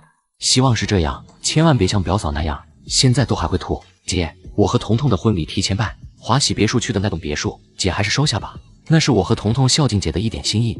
战印，姐今天过来找你，就是跟你说这件事的。姐，那房子的钥匙一直都放在我这里，想着姐什么时候答应了，我能随时给姐钥匙。战印，姐愿意接受那栋房子了，不过不用你们送，我想和你买下来，你哪怕在价钱上稍微便宜一点，但不能不收钱，总要让姐搬进去后住得心安理得的。姐，你这样让我很难做，我那房子无论是位置、环境还是采光以及装修都是极好的，姐怎么就是不愿意接受？是嫌弃我那房子不好吗？那房子从装修好后，我一直没有住进去过，还是干干净净的。战印，姐不是嫌弃，哪怕你住进去过，姐也不嫌弃。战印，姐的脾气你和彤彤都清楚，姐只是想住得心安理得。姐，我要是把房子卖给你，彤彤知道了会不会生我的气，赶我去书房？这个你别怕，有姐在呢，姐不会让彤彤骂你的，她敢生你的气，姐就找她去，姐是你的靠山，放心，就按姐说的去办，只要你同意了，姐在这几天就可以搬进去住，你和彤彤办婚礼，彤彤就能从娘家出门了。姐，你能让我考虑考虑吗？我也跟彤彤商量一下。行，你回家后再和彤彤提一嘴，那你先忙，我也去餐厅看看。老板，你总算来了，陆总打电话过来，要了一份早餐，但是要求老板给他送过去。陆总很早就过来了，在这里等着老板，等了半天没有看到老板过来，才离开的。我知道了，我给陆总送早餐过去，你们看着店，你坐着，别乱动，小心摔着。好吧，我不乱动，我这双腿目前还是使不上多少力。你这样已经很好了，继续努力做复健，说不定过年的时候你就能像正常人那样走路了呢。现在离过年也就几个月了，不管我有多努力，想在过年的时候像正常人那样走路不太理想，医生预估我最少要1年后才能恢复如初，这还是最快的时间。1年后能恢复正常也很棒了，陆总一向都是个很棒的人。你把我当成杨洋来夸赞了。杨洋昨晚回去后没有吵醒吧？他睡得像条小猪似的，打雷都不能吵醒他。今早才洗的澡换的衣服，小家伙居然跟我说不想上幼儿园了。你也是，大早上去了早餐店，也不吃早餐，非要饿到现在，饿坏了你的胃。不舒服的人是你自己，谁替你痛？病痛也是别人无法替代的。没见着你，我吃不下吗？杨洋怎么又不想上幼儿园了？刚开学的时候他不是很高兴吗？这才多久呀，就不想上幼儿园了？新鲜感过了，说上幼儿园天天要早起，还不能去他小姨家里玩，回家后还得写描红作业。你也不要逼着杨洋学太多，他周末还得上武术课。3岁的孩子正是贪玩好动的年纪呢，童年要快乐，不要给他太大的学习压力，剥夺了童年的快乐。我也没有给杨洋太大压力，每天只是让他写1页的描红。学舞这是上幼儿园之前就报了名的，他还在上幼儿园。我的宗旨也是在幼儿时期就让他快快乐乐的玩，没有给他报其他兴趣班，除非他自己想去学。小孩子嘛，刚上幼儿园都这样的，时间长了，他适应了幼儿园的生活，就不会说不想上幼儿园了。给他一点时间适应了。我是跟他说，做事不能三心两意，要坚持下去。海童被你培养的那么优秀，我相信杨洋也会被你培养成为优秀的人。快吃早餐吧，以后再这样，我就不送早餐过来了，让你饿着。反正饿的人是你，又不是我。你会舍不得的。我舍得，非常舍得。海玲，我晚上需要应酬，你能腾出时间陪我去应酬吗？估计不行。就知道会是这个答复。没事，你忙。要是没空照看杨洋，我让人去接杨洋。晚上我带着杨洋去应酬。杨洋以后肯定要涉足商界的，就让他从小耳闻目睹，提前积累经验。我可以让杨洋在我的办公室里待着，或者让阿七来接他过去。我去接吧，杨洋现在挺喜欢我的。你若是不嫌杨洋吵闹烦你，那你下午去幼儿园接他放学吧。当然不嫌弃，杨洋有时候是问题多了点，不过还是很懂事的。在我们大人做事的时候，他会乖乖的坐在一旁玩玩具。海玲，你早上去哪里了？那么晚才回早餐店里？我去战士集团了，有件事和战印谈了谈。什么事？我能帮上忙吗？你妹妹怀孕了，他们的婚礼会提前办，战印最近特别忙，我要是能帮到你的，你找我，我帮你，不用去麻烦战印的。这件事你帮不上忙，房子不是你的。你决定搬家了吗？今早我送洋洋上幼儿园，出门就遇到了昨晚那个醉汉。那个醉汉还说了句：“原来你住在这一层。”他说他找我找了一个晚上。我也向邻居打听过他的情况，邻居阿姨说他刚失恋不久，天天都喝酒，看到女人都死死地盯着他们看，小区里的人看到他都远远闪。他对我说的那几句话，我觉得他可能是盯上我了。昨晚你说的话我也都听进去了，为了洋洋的安全，也为了不让彤彤担心，我想厚着脸皮接受战印和彤彤赠送给我的那栋别墅。那醉汉没有吓到你和杨洋吧？我陆东明罩着的人，他都敢盯上。没有吓到洋洋，不过我想再住在那里可能不太安全。你也别生气，他又没有对我怎么样。他盯上你了，搬家。海玲，你马上搬家，我安排人过去帮你搬家。我跟战印说，他那栋房子我花钱跟他买下来，不过我现在无法给其房款，我能动用的钱不算多，2家店需要留一点活动资金。海玲，你真的是我见过最倔强的女人。战印答应你了吗？战印说要和彤彤商量一下。那是自然的，你那个妹夫现在就是妻管严，近墨者黑，近朱者赤，我以后估计也会是个妻管严，听老婆的话。陆总，你赶紧吃你的早餐吧，等会儿凉了不好吃。我的餐厅到时间开门了，我先过去，昨天才开业的，最近我重心都会放在餐厅里。你去忙吧，中午给我留个位，我去你的餐厅吃饭，顺便给我办张卡，以后我就是你们餐厅长期忠实的顾客了。陆总过去吃饭，我不收你钱，你帮我试菜，每天我都会做新菜，陆总帮我试菜，直到陆总说好吃了就行。行，那我就不跟你客气了，以后你学做新菜，我都帮你试菜，我会给出最公正的答案。海玲刚才给我送早餐过来，房子的事她跟我提了2嘴，海玲坚持要给你钱，你收下吧，让她住得多安心一点。自己花钱买的房子就有家的感觉，住别人的房子始终觉得那不是自己的家。我以为你会跟我说不要收我姐的钱，或者你帮我姐给钱呢。我很乐意帮她给钱，但她不愿意，我也很无奈呀，谁叫我就是爱她呢，只能顺着她的想法去做了。我是不想收我姐的钱，那是我和彤彤孝敬我姐的，可是她愣是不接受，我夫妻俩也没有办法，这不就一直僵着了。我是第一次送房子给人，送不出去的。可不是吗？她就是这样的性子，能有什么办法？她想怎么样就怎么样吧，只要她肯搬家就行。她住在那里，我不放心。昨晚遇到的那个醉汉，竟然找她找了一个晚上，那个醉汉肯定是盯上她了，谁知道以后会不会做出什么事来？他或者杨洋再出什么事，我会吓成心脏病的。为了他母子俩的安全，你就将你华喜别墅区的房子卖给他吧。原来你是有了危机感，担心别人抢走我姐，才会打电话给我的。老陆，你以前还老是说我和苏南2个重色轻友，你也好不到哪里去的。你有多长时间没有主动联系我或者苏南了？难得打通电话给我，还是冲着我姐来的。咱们3个是老铁，是好哥们，你们俩都重色轻友了，我要是不跟着你们学，就显得我与你们格格不入了。这件事我得回去跟我老婆商量商量，那是她的亲姐姐，收不收钱她说了算，在我们家也是她说了算。我知道，海玲跟我说了，我说你现在就是个妻管严，出了名的，以后我就跟你学了，你是怎么对待你老婆的，我就怎么对待海玲，你要是做的不好，我就要汲取教训，不能跟着你学坏。你打电话给我还有其他事情吗？没有了。怎么？没事不能打电话给你？以前我一天给你打10通电话，你都不会嫌我烦的，我对你也是随叫随到。我马上就要去开会。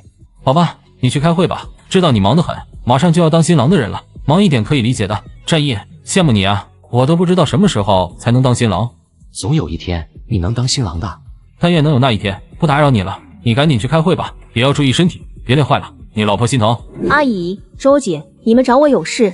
海玲，我们也没有什么事，就是昨天你新店开张，我和你周叔没时间过来，今天有点时间了，就过来看看。你这餐厅装修的不错，生意肯定会很好的。就是简单的装修了一下，承您老贵言，我餐厅的生意会很好的。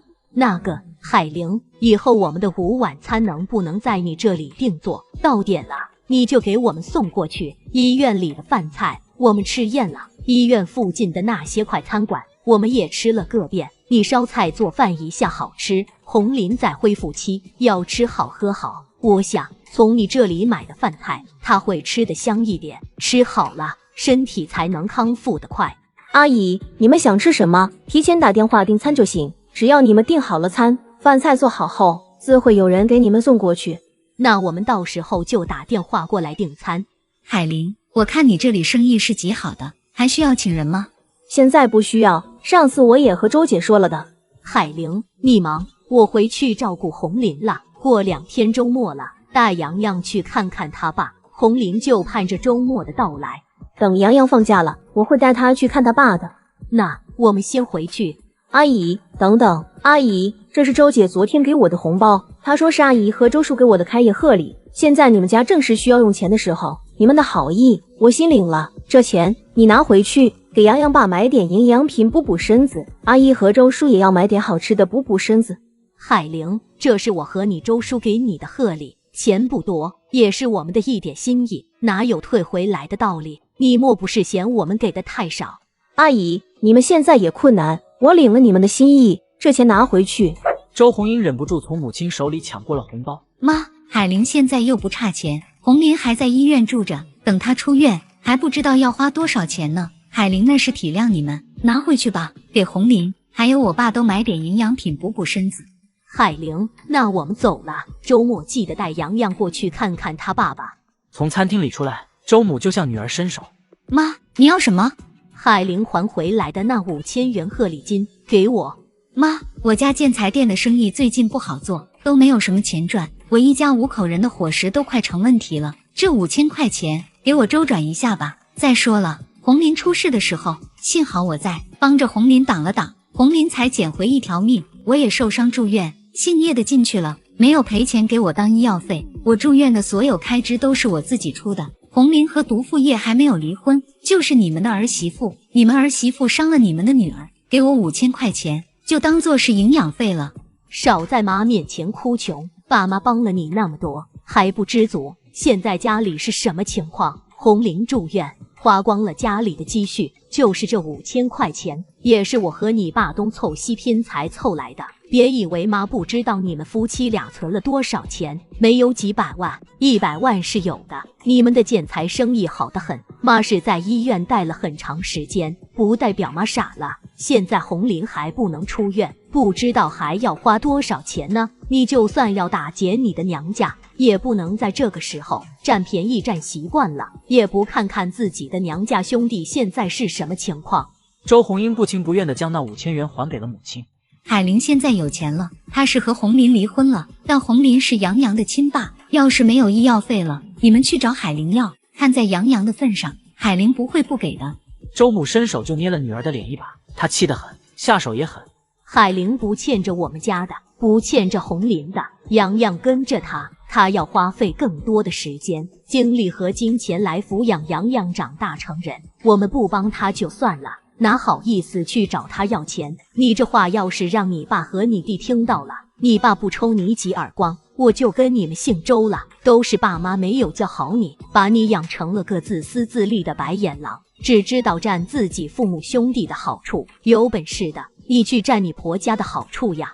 行了，妈，我已经将钱还给你了，你别再说了。我知道我不是个好东西，好歹是你亲生的，我是爱占红林的便宜，但在红林出事时，我也以命相搏去救他了。我以后要是能开一家生意火爆的餐厅，做梦都能笑醒。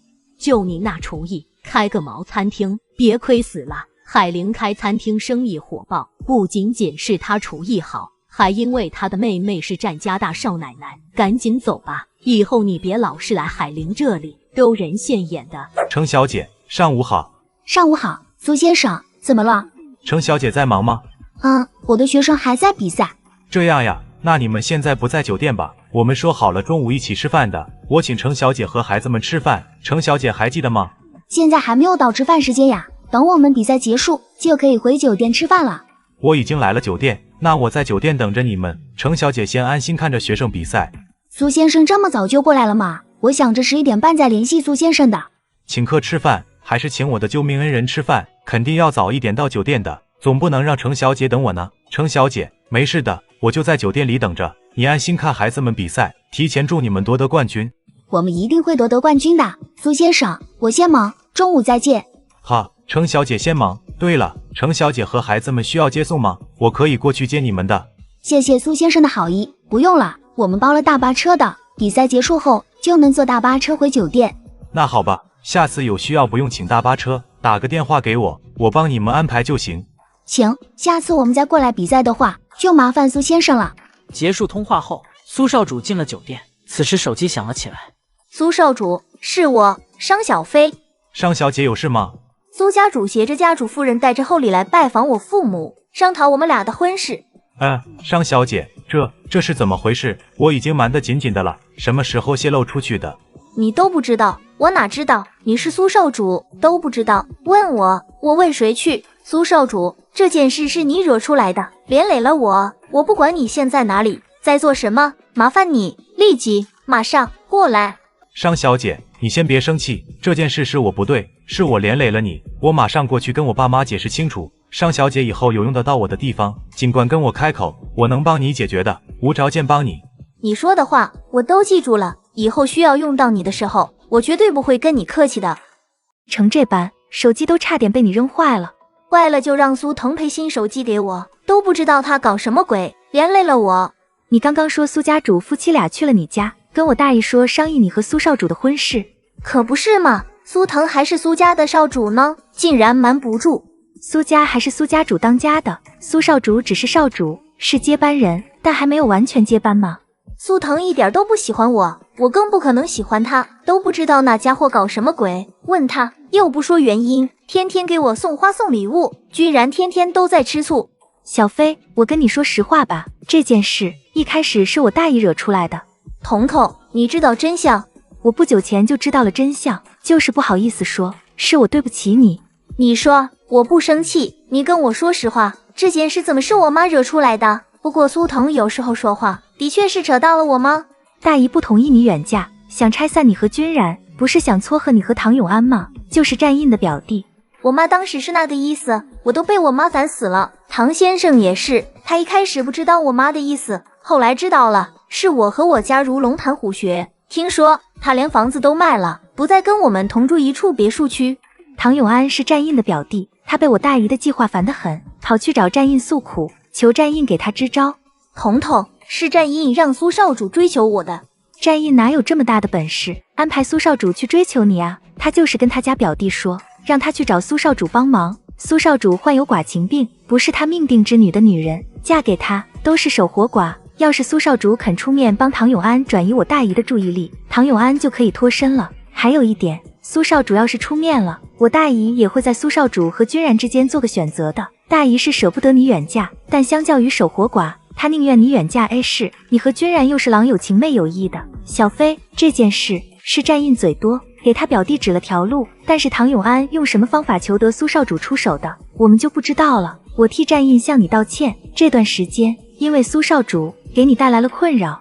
原来这么一回事，彤彤，你不用道歉，我不会生气的，也不会怪你们家战印。说到底还是因我妈而起，虽然苏少主插手后带给我困扰，不过好处还是有的，那不能忽略了。至少我妈现在已经松软很多，对君然的态度也好转了。苏少主又只是做做样子，并不是真的追求我。我和君然的感情也因为他变得更加的牢固，主要苏家主不发疯跑来提亲，其实我也没那么气的。小飞，我是不久前知道真相的，但我并没有第一时间告诉你，我是看到因为苏少主对你的追求，我大姨偏向了君武少，我就没有第一时间说出来。我又不生气，你们肯定都是为了我考虑的，你别放在心上。现在知道原因了，也算是解了我的困惑。就是苏家主夫妻俩的行动太快了，着实让人头痛呀。哎，不说了，彤彤，我先回去看看，你也早点下班，别太累，肚里的宝宝最重要。商小飞走后，海童打电话告诉了战英。表姐有没有很生气，要扒我皮的那种？很生气，说要扒了你的皮，让我把你赶到书房去睡。那可不行，谁都不能将咱们俩分开。他生气就生气呗，我只是跟永安说了两嘴，哪知道永安真能请得动苏少主帮忙。永安会烦着，也是因为商小飞和君然的感情之事，我表弟无辜被卷进来，我当表哥的给他支了个招，有什么错？商小飞是你的表姐，永安是我的表弟，我们俩都是为了自己的老表而已。老婆，商小飞真的很生气吗？逗你的，小飞知道真相后不生气，他一向是个通情达理的人，咱们别以小人之心猜度他。只是苏少主假装追求他的事，不知道怎么的泄露出去了，苏家主已知晓。苏家主夫妻俩带着厚礼去了我大姨家里，说要与我大姨商议小飞和苏少主的婚事。小飞已经赶回去了，也通知了苏少主赶紧过去。不用担心，娶妻的人是苏少主，他不愿意娶，他爸妈逼不了他的，他也会向他父母解释清楚。君然那里也不用担心，他不会误会的。不过吃醋在所难免，估计君然听到这个消息能跳起来。彤彤，咱们也有一段时间没有去大姨那里吃饭了，中午就去陪大姨吃顿饭吧，我现在过去接你。好，咱们去吃新鲜的大瓜。苏家主，苏腾真的不是喜欢我们家小飞的。苏腾的情况我们也听说了，他和小飞不是第一次见面。如果小飞是他的命定之女，他们俩早就结婚生子了，不会等到现在。苏家主，这真的是个误会，苏少主也不是真的在追求我们家小飞，其中肯定有什么隐情的。我们家小飞也有男朋友了，他们的感情很好。亲家，我都问清楚了，最近一段时间，苏腾那小子瞒着我们，偷偷的给小飞送礼物、送花，还来了你们家几次。小飞出差回来，也是他去接机的。那小子瞒得太紧，我们都不知道，早知道了，我们早就过来。咱们两家又是旧识，认识几十年的了，知根知底的。放心，小飞过门后，我们会当他是亲生女儿看待的。是呀，知根知底的好。我们没有女儿，有了儿媳妇，会将儿媳妇当成女儿来宠着，不用担心苏腾欺负小飞，我们绝对站在小飞这一边。可是我女儿已经有男朋友了，他们感情很好。亲家不是看不上君然吗？我听说了的，亲家舍不得女儿远嫁，所以不同意君然和小飞在一起。亲家的不舍是对的，你们就一个女儿 ，A 市离我们宛城市有点远，女儿嫁得远了，想见一面都难，她回娘家也难，娘家人去看她也难，总之就是难。再说了，远嫁的女儿在婆家过得好不好，我们也不知道，万一过得不好，娘家远都无法给她撑腰，所以亲家不赞成君然和小飞在一起，我们100个支持。我觉得君武少不会欺负小飞的，他爱小飞都来不及。A 市是有点远，好在还没有脱离本省。君家的家风跟我们宛城站家的家风一样好。君武少的亲哥哥叶君博也是出了名的宠妻，我妈常说好家风出好男儿，小飞和君武少在一起会很幸福的。苏少主对我们家小飞，我们始终看不出他对小飞有真感情。苏家主、苏太太，还是等苏少主过来了，问清楚他对小飞是抱着什么心态的再说吧。苏家主夫妻俩太直接就过来要商议婚事，蓝晶的话让苏家主一时间无法反驳。虽说君家是个不错的婆家，不过君家还是远了点儿，亲家就只有小飞一个女儿，哪舍得远嫁呀？还是嫁在我们宛城本地好一点，想回娘家多方便呀！现在交通是方便，小飞要是嫁去了 A 市，就算她坐飞机也要2个小时吧，自己开车的吧，全程高速也得好几个小时，哪能和家在宛城本地比？我苏家离你们商家多近呀，小飞开车回娘家10几分钟的车程就到了。我们隔壁的那栋别墅是君武少的，他长期在宛城，小飞若是嫁了他，其实也没有离开宛城，住得更近。他在楼顶上叫喊一声，说要回娘家吃饭，我们都能听见。苏太太，我对苏少主没有半点意见，但是苏少主对我们家小飞的确没有感情。我是希望女儿不要远嫁，就嫁在宛城，也要两情相悦，我们两家都不需要联姻，就以孩子的意愿为主吧。很快，苏少主大步流星地走进来，他刚进来，商小飞也回来了，跟着他一起的还有君然。爸妈，你们这是做什么？苏腾，你个臭小子，明明有了心动的对象，也不跟我们说，害得我和你妈整天都是吃不香，睡不着，整天都想着如何救你。你倒好，喜欢了小飞还要瞒着我们。我什么时候说过喜欢小飞的？我不喜欢上小飞，从来就没有爱过他。苏腾，你真的不爱小飞？为什么给她送花、送礼物？她出差归来，你还去接机，这是你从来没有过的表现。你做的这些事都是追求的，哪个男人追妻时不是送花送礼物的？那是我和唐永安打赌，输给了他，就必须无条件的帮他解决一个难题。他的难题就是让商太太死了撮合他和商小飞在一起之心。我和商小飞又不是今天才认识，我也不是今天才病。若是喜欢他，早就喜欢他了，用得着现在才追求吗？我要是早就喜欢他，也发现不了我有病。你不是有病，你那是特殊情况，不要开口闭口说自己有病。苏腾，你说的都是实话吗？爸妈，我找到了能让我心跳加速，不由自主就想亲近他的女孩子了。她今年还真的是只有24岁，所以我的命定之女绝对不会是商小姐。闻言，众人都看着苏腾，满腔怒火的君然一下子就不生气了。那女孩子在哪里？你不骗我吧？你要是敢骗你老爸我，别怪老爸对你不客气了哈。为了你的婚事，我和你妈没日没夜的操心。爸妈，你看，这就是那个女孩子的相片，能找到她，多亏了商小姐。我没有给你牵红线呀。商小姐是没有给我牵红线，不过还是因为商小姐，我才能遇到她。那天商小姐出差归来，我不是亲自去机场接你吗？就是在机场捡到了这串钥匙的，看到挂在钥匙上的这张小相片，我当时就心跳加速。我想，那就是心动的感觉吧。没人的时候，我还会控制不住自己，拼命亲着相片上的女孩子。这女孩子眉眼间一团英气，又明艳动人，笑容灿烂，一看就是个恋家子，与咱们家苏腾真配啊！这笑容不仅灿烂，还暖和，很治愈人心。年轻漂亮，充满自信与活力，眉眼间英气逼人。好，我喜欢她当我儿媳妇。苏腾，她叫什么名字？程沁，云城程家武馆馆长的女儿，自幼习武，从小到大参加过无数次的武术比赛，身手了得。现在在他家的武馆当武术教练。好，他这样的人就适合你，适合咱们家。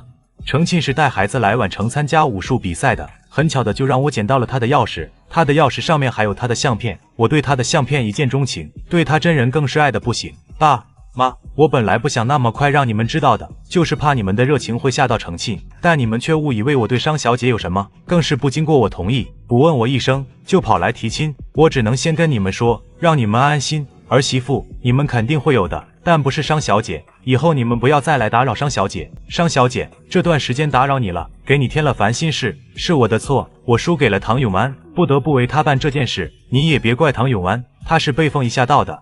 我知道这件事的主要源头是因为我妈在回来之前，彤彤告诉我了，唐先生是想让我妈死了撮合我和他在一起之心，找他表哥诉苦去。战印给他支的招，我也能理解战印的，那是他亲表弟，表弟求助上门，他能不说几句吗？过去大家对商小姐的评价都是虚的，以后谁再敢说商小姐嚣张、蛮不讲理，我听到了，大耳光抽过去，替你证明。嘴巴长在他们身上，他们要说什么就说什么，我听见了，反驳回去便是，没听见的就当他们没说，任他们说破天去，我又不会少块肉，何必因为他们而影响自己的心情？君武少，你是个有眼光也有福气的男人。谢谢，我也觉得我是个有福气的男人。商叔，凤仪，你看君武少和商小姐感情多好呀，虽说君家远了一点儿，君武少却是长期待在宛城的，你们家隔壁那栋还在装修的大别墅也是君武少的房子，他以后就住在那里。你们认可了君武少，会多一个非常优秀的女婿，反对的话，我觉得到了最后你们还是会接受的，否则错过了君武少这个好女婿，你们会后悔，也会愧对你们的宝贝女儿。闹出今天这件事，主要也是因为凤仪。商太太抿唇不语，商先生讪讪的，也不知道该说什么。爸妈，我跟程沁说好的，中午请他和他的学生们一起吃饭，马上就到时间了，我得赶过去。这事麻烦爸妈收拾一下残局，还有我与程沁的事，我自己能处理好，不用爸妈插手。总之，你们的儿媳妇跑不了的，相信你们的儿子。赶紧的，别迟到了，快去请程沁吃饭，你能处理好就行，我们不插手，保证不插手。苏腾走后，战印夫妻俩才到，吃瓜没有吃个正着，通过商小飞的嘴，夫妻俩也知道了苏腾找到了他的命定之女。战奶奶认识的那位大师真厉害，彤彤，你跟奶奶说一声，能不能帮我介绍一下？我也想让大师帮我算一算，看看我什么时候能够成为女首富。你现在感兴趣，晚了点。怎么晚了？大师上次就说了，他与我们这些人缘分已尽，让我奶奶以后不用再找他，就算找他也不会再见奶奶，不会见我们这种真正的高人。凡事都是讲究因与果的。战印兄弟9人，奶奶也只是帮他算了，主要是那位大师只愿意帮他算。对方说他与战印前世相识，欠了战印一点债，才肯见我夫妻俩一回。我还想着背上厚礼去酬谢那位大师呢，不曾想上次一见已是缘尽。商太太，今天我夫妻俩唐突了你们，这些东西就当作是我们赔礼。苏腾那衰仔给商小姐制造了困扰，我们替他向商小姐道歉。我已经不生气了。说起来，这件事还是因我而起，不怪你们的。既然苏家主说是赔礼的，那我们一家人就收下了。虽说咱们2家人成不了亲家，苏腾能找到成亲，是小飞间接牵的线，我们很感激，以后咱们2家常来往。是要常来往的。程小姐，苏先生，你等了好久吧？没有，我刚才有点事去处理了，也是刚到酒店的。这位是苏叔叔。12个学生异口同声地向苏腾问好。小朋友们好，你们比赛结果怎么样？冠军。真棒，苏叔叔替你们感到高兴。苏叔叔也给你们准备了礼物，礼物还在苏叔叔的车上，你们想不想要礼物？想要礼物的跟着苏叔叔去拿礼物了。听说有礼物，孩子们先是看向程庆，见程庆没有反对，他们才欢喜地跟着苏腾走。礼物盒子上都写着你们的名字的。程庆走过来，听到他的话，颇是吃惊。苏先生怎么知道他们的名字？你说你们是过来比赛的，我让人去打听了一下，就知道了孩子们的名字，每个人都有礼物，礼物也都不一样，先拿着，吃完饭再拆礼物。孩子们收到礼物，礼物盒看上去高大上，个个都欢喜不已。程小姐，我也给你备了份礼物，谢谢你救了我。苏先生，都说了举手之劳，不用放在心上，你今天请我们吃饭就是报答我了。程小姐，请你收下我的谢意，小小意思，又不是什么贵重的礼物，和孩子们的一样，都是些小礼物。程小姐要是不收下，就是嫌弃我的礼物太轻，那我就赠送1辆豪车、1栋别墅给程小姐，以报答程小姐的救命之恩了。苏先生这样说，那我就恭敬不如从命了。苏先生，你请我们吃饭，又给我和孩子们都准备了礼物，算是报答了昨晚上我帮你的小忙，那件事别再放在心上。行，那咱们就是朋友。程庆没有反对。走，我们进去吃饭，厢房我订好的了。苏先生今天换了辆车的，不过开辆低调点的车子，安全一点。我平时开的车放不了多少东西，要给孩子们带礼物过来，我才会换1辆车的，这是我车库里最低调的1辆车了。哦，苏先生，我和孩子们都不挑食的，你应该更熟悉这里的菜是哪一道好吃，还是你来点菜吧。程小姐平时不是在酒店吃饭吗？在呀，不过我们一般都是在1楼的自助餐厅吃饭的，我觉得有更多的选择，大家想吃什么就吃什么，孩子们也喜欢。我跟他们说的，能吃多少拿多少，不要浪费粮食就行。程小姐说的对，不能浪费粮食，那我就自作主张点菜了。程小姐准备什么时候回去？我们已经比赛完，接下来就是带着孩子们去玩，玩上几天再回云城。程小姐想带孩子们去哪里玩？程小姐会开车吗？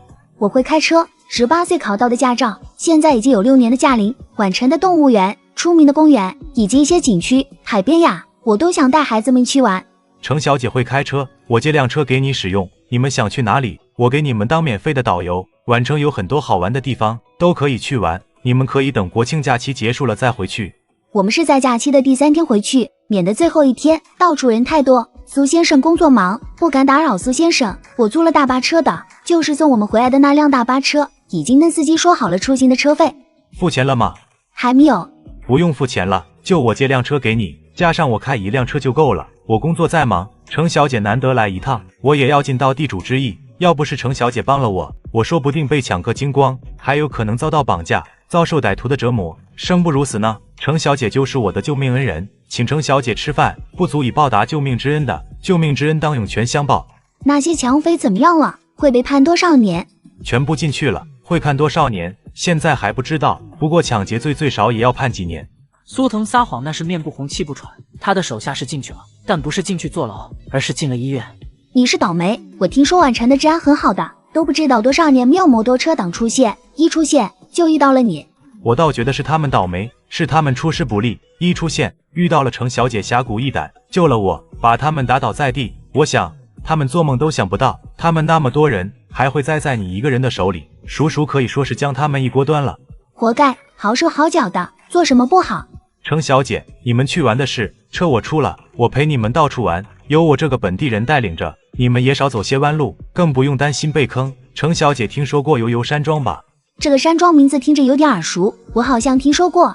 就是程小姐问过我的那位战少的老家，战家的大宅就是悠悠山庄，山庄很美。当然了，那是战家的大宅，不对外开放的。我和战少有过几次生意上的合作，倒是可以带着你和孩子们去悠悠山庄玩一玩。当然了，我们不要去打扰战家的任何人，山庄很大，我们不打扰主人家，也不影响我们游玩。原来是战少的家呀，我就说嘛，这么耳熟，那是别人的家，我们进去玩不太好吧？咱们不去打扰他们，只在山庄的风景园走动，里面也有儿童游乐场所，你的学生们去那里玩肯定会很开心的，主要是免费，比你带他们去儿童公园玩方便多了。你去那些儿童公园里玩，买得起票，确实不在排队就是在排队的路上，玩起来一点都不尽兴。我们去悠悠山庄，真的不会打扰到战家人吗？不会的，程小姐感兴趣的话，我跟战少说一声，战少打电话给他的管家，我们去的时候自有管家接待，不会打扰到战家任何人。我还是考虑考虑吧，那是别人的家，我们这样去玩会吵到别人。没事，真的没事，你要是担心会吵到别人，我现在就给战少发信息，问问他的意思。苏腾为了多点时间和程庆相处也是够拼的，他当即就发信息给战英。痛，总算等到苏腾向我求助了。你一直都在等着苏少主向你求助吗？也不是，苏少主那么厉害的一个人，我不管是以前还是现在亦或将来，在很多事情上都需要求助到苏少主，欠他太多人情，哪怕他每次也会向我收取费用。看在苏南的颜面上，苏腾给我办事收取的费用都是很少的，友情价吧，欠人情太多，总是想还一还的。可惜苏腾太厉害，一向都是他帮别人办事，别人是帮不到他办事的，难得他向我求助了。他这是学你吧，先装穷，隐瞒着身份，攻下了程小姐，再坦诚身份，他就不怕程小姐知道他在骗他会生气吗？老婆，咱们的事都过去那么久了，你别翻旧账哈。苏腾也只是隐瞒了他苏家的主要性质，以及他是苏家少主的身份，大概是怕吓着程小姐吧。苏家经常帮别人调查这调查那的，得到他们帮助的人自是感激他们，遭到他们调查的那是对他们恨之入骨。只不过苏家虽低调却强大，加上与我们几大家族都来往密切，目前还没有人敢出手而已，却是潜在着危险的。只要了解苏家的人，除非自身也是这样的性质，或者自家女儿也是厉害，天不怕地不怕的人家，才会想着与苏家联姻。程小姐知道苏腾是公司的老总，苏家也是有几家拿得出手的公司的。哦，他就是和你骗妻不一样，你是装穷，也不算装穷，就是装成个普通打工一族，隐瞒了你战少的身份，将我骗得团团转的。苏少主骗妻，则是不让程小姐知道苏家真正是干什么的，想着先把程小姐骗入坑了再说，骗妻一时爽，追妻火葬场。看来苏少主没有从你身上汲取到教训呀，你那些堂弟们倒是汲取到教训了。老婆，过2天咱们去度假好不好？就咱们俩。去哪里度假？海童的注意力被成功引走。还是在管城，不过是去我名下的另一处房子，你还没有去过的。不等办了婚礼再去度假吗？不能出远门度蜜月，在管城走一走，自驾游当蜜月假也是可以的。咱们就去2天，婚礼过后再去自驾游。我有1个月的婚假。想象得到苏南有多气了。他新婚的时候，我给了他2个月的婚假呢。我自己结婚才休1个月的婚假，他有什么好气的？行，你安排吧，你记得回复苏少主。是哦，要回复他，差点忘记了。说着他赶紧回复苏腾一个好字。战少，我准备带朋友去你们家的悠悠山庄玩上1天，保证不会影响到你们家人的，可以吗？还有12个孩子，孩子们都10几岁大的，不过他们很懂事，很听话，不会搞破坏。可以，你们想什么时候过去都可以，我会跟管家说一声，你们过去了，管家自会安排。我体会到小说里写的声音醇厚自然了，战少说话真好听。我们这些成熟的男人，声音都是差不多的。也是，苏先生说话的声音也很好听。你是声控，我是声控、颜控、武术控，最重要是武术。如果有个人在武术这方面的造诣在我之上，我会特别敬重他，崇拜他，视他为偶像。苏腾松口气，自认他的身手比程庆厉害的。当然了，现在不让他知道，以后给他一个惊喜。程小姐，怎么样？我想看看有游山庄的图片，怎么搜索不到？肯定搜不到，那是战家的大宅，战氏家族的人都是住在山庄里的，怎么可能让大家随便拍照？我可以向你保证，你们去了绝对不会后悔的。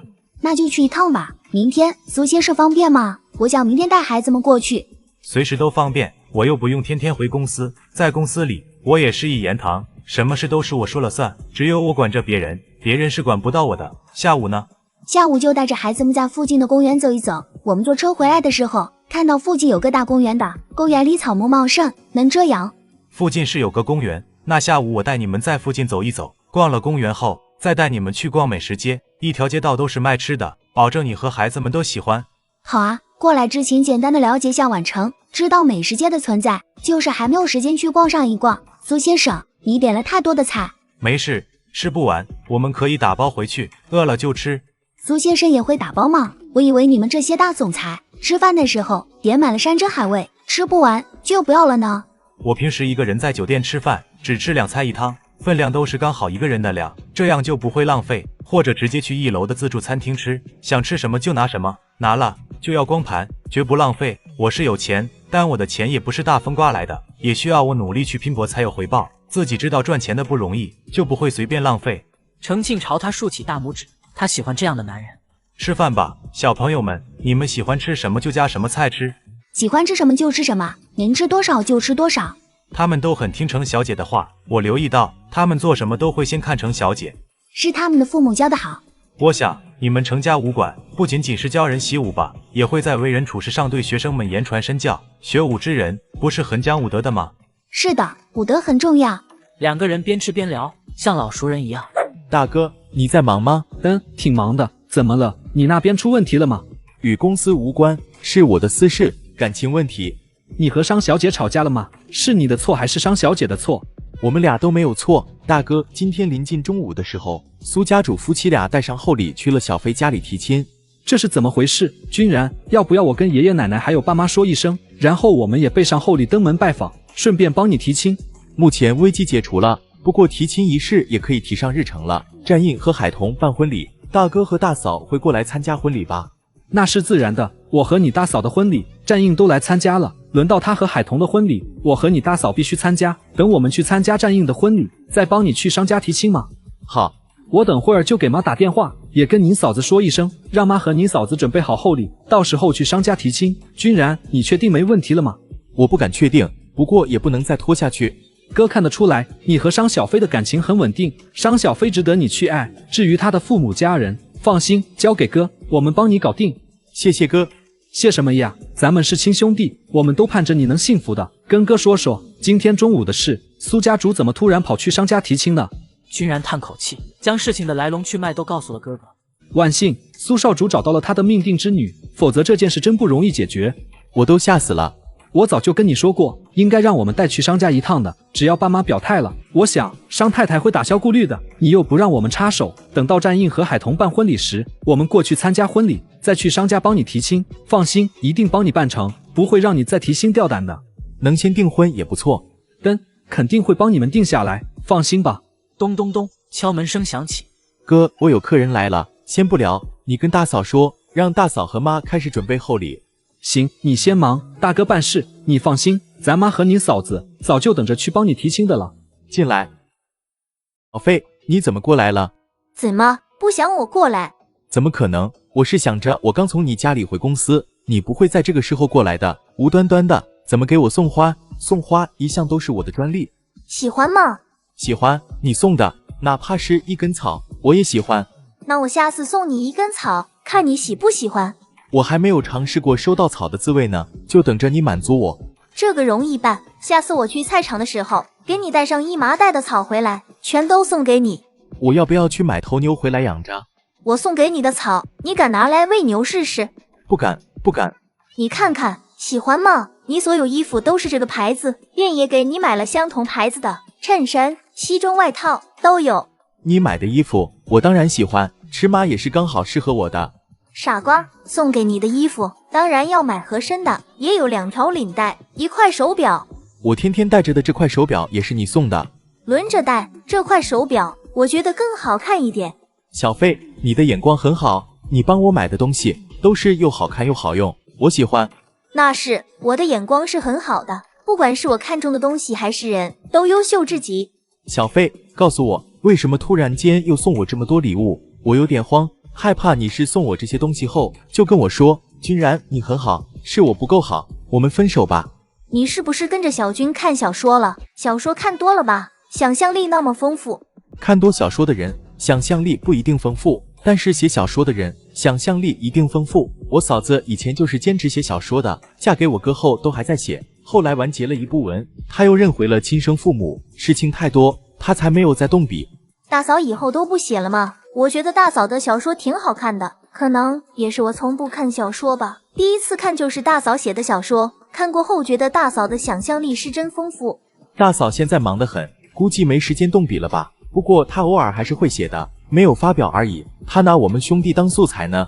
你可以叫大嫂将你写进她的小说里当男主角，给你一堆的美女。我若是成了她小说里的男主角，女主角一定是你。中午吓坏你了，送你礼物是给你压压惊的。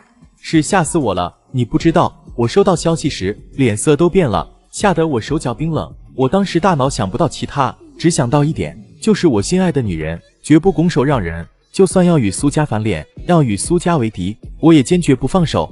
君然，对不起，以后我不会再让今天的事情再发生。我妈松动了很多的。小飞，我跟你说件事。说吧。你敲门进来之前，我和我哥通电话，我父母兄嫂很快就会来管城，既是参加战印夫妻俩的婚礼，也是向你家里提亲。不管是订婚还是结婚，我对你的感情都不会变，永远爱你。我不会怀疑你对我的感情。我是怕我妈不同意，虽说我妈松动了很多，今天的事情也是因为我妈拦着我们俩在一起引发出来的一系列问题，可我也没有把握，我妈一定会答应咱们俩的婚事。我做好了心理准备的，提亲一次不成功，再提亲2次、3次、无数次，相信总有一次能提亲成功的。我会全力配合你，为了咱们的未来努力。小飞，我爱你。我也爱你。还生气吗？知道苏少主找到了命定之女后，我就放心了。不过还是被吓到，你是该给我一点温暖，让我压压惊。我送你礼物，送上香吻，还不够温暖吗？以后应该不会有这样的事情发生的，再多来几次，我也会被吓出心脏病来。咱们要尽快订婚，然后办一场轰动馆城的订婚宴，比战一晨和宁云初的订婚宴更加热闹。那我等着你给我一场轰动晚城的订婚宴，你先忙，我也回公司了。来都来了，陪我都没有心思处理公事。晚上一起吃饭，然后咱们去看2场电影。好，你安排。我的外套、衬衫以及领带你都帮我买了，还有一条裤子怎么不帮我买？你都没有看完袋子里的衣服。听他这样说，君然翻看袋子，全是红色的。红色不喜欢吗？我觉得今年以来咱俩的爱情之路走得不是很顺利，就买红色的衣服穿着。红色的衣服穿着能让运气变好吗？我好像看过一部鬼片，说穿红色的衣服容易招鬼。真的吗？穿红色衣服容易招鬼吗？我挺喜欢红色的呢，红彤彤的，特别耀眼，好看。你看我的车子，都喜欢买红色的。那是骗人的，不过我不喜欢红色老底，其他东西是红色的，勉强能接受。这穿在身上的贴身衣物，我是不喜欢红色的。那我等会儿拿去换其他颜色吧。君然看着他，随即附到他的耳边低低的说了几句话。商小飞脸色泛红，眼神里却满是期待。那行，你就留着，我下次会注意点，不给你买红色的了。你要是肯穿一次女装给我看，那就更好了。你长得这么帅，换上女装肯定很好看。小飞，我是男的，正儿八经的男人，怎么能穿女装？我只想和你做夫妻，可不想和你做姐妹。看来你们这几个没有一个人愿意穿女装的。海童还是沈小军这样要求过他们的男人吗？战印和苏南是不可能穿女装的。其实我穿过女装的，在小时候，我妈盼着生个女儿，结果我出生后又是个带把的，我妈就说过要将我当成女儿来养。刚会走路的时候，我妈欺负我不会反抗，夏天天天给我穿小裙子，头发也留长，真把我当成女儿来养。以前没有听你说过这些，那是我的糗历史，怎么好意思说给你听？你穿裙子穿了多久？你家里人不反对吗？我年纪小，肯定没印象。不过我妈那里珍藏着的相册有很多我小时候穿着公主裙、扎着小辫子的相片，我还以为我有个姐姐或者妹妹，被我妈藏起来了，缠着我妈要姐姐妹妹。我妈说那是我的相片，很多事情也是我哥告诉我的，他记性好，又比我大了几岁，依稀还有点印象。我哥说我和他一样都是男孩子，不要天天穿裙子，不要留长头发，说我就算天天穿公主裙也变不成公主。后来我就抗拒穿裙子，我妈才算放过我。我想就是我妈将我当成女儿来养，导致我最没用。兄弟几个，拳脚功夫最差的便是我。为了安全起见，我出门都得带着保镖。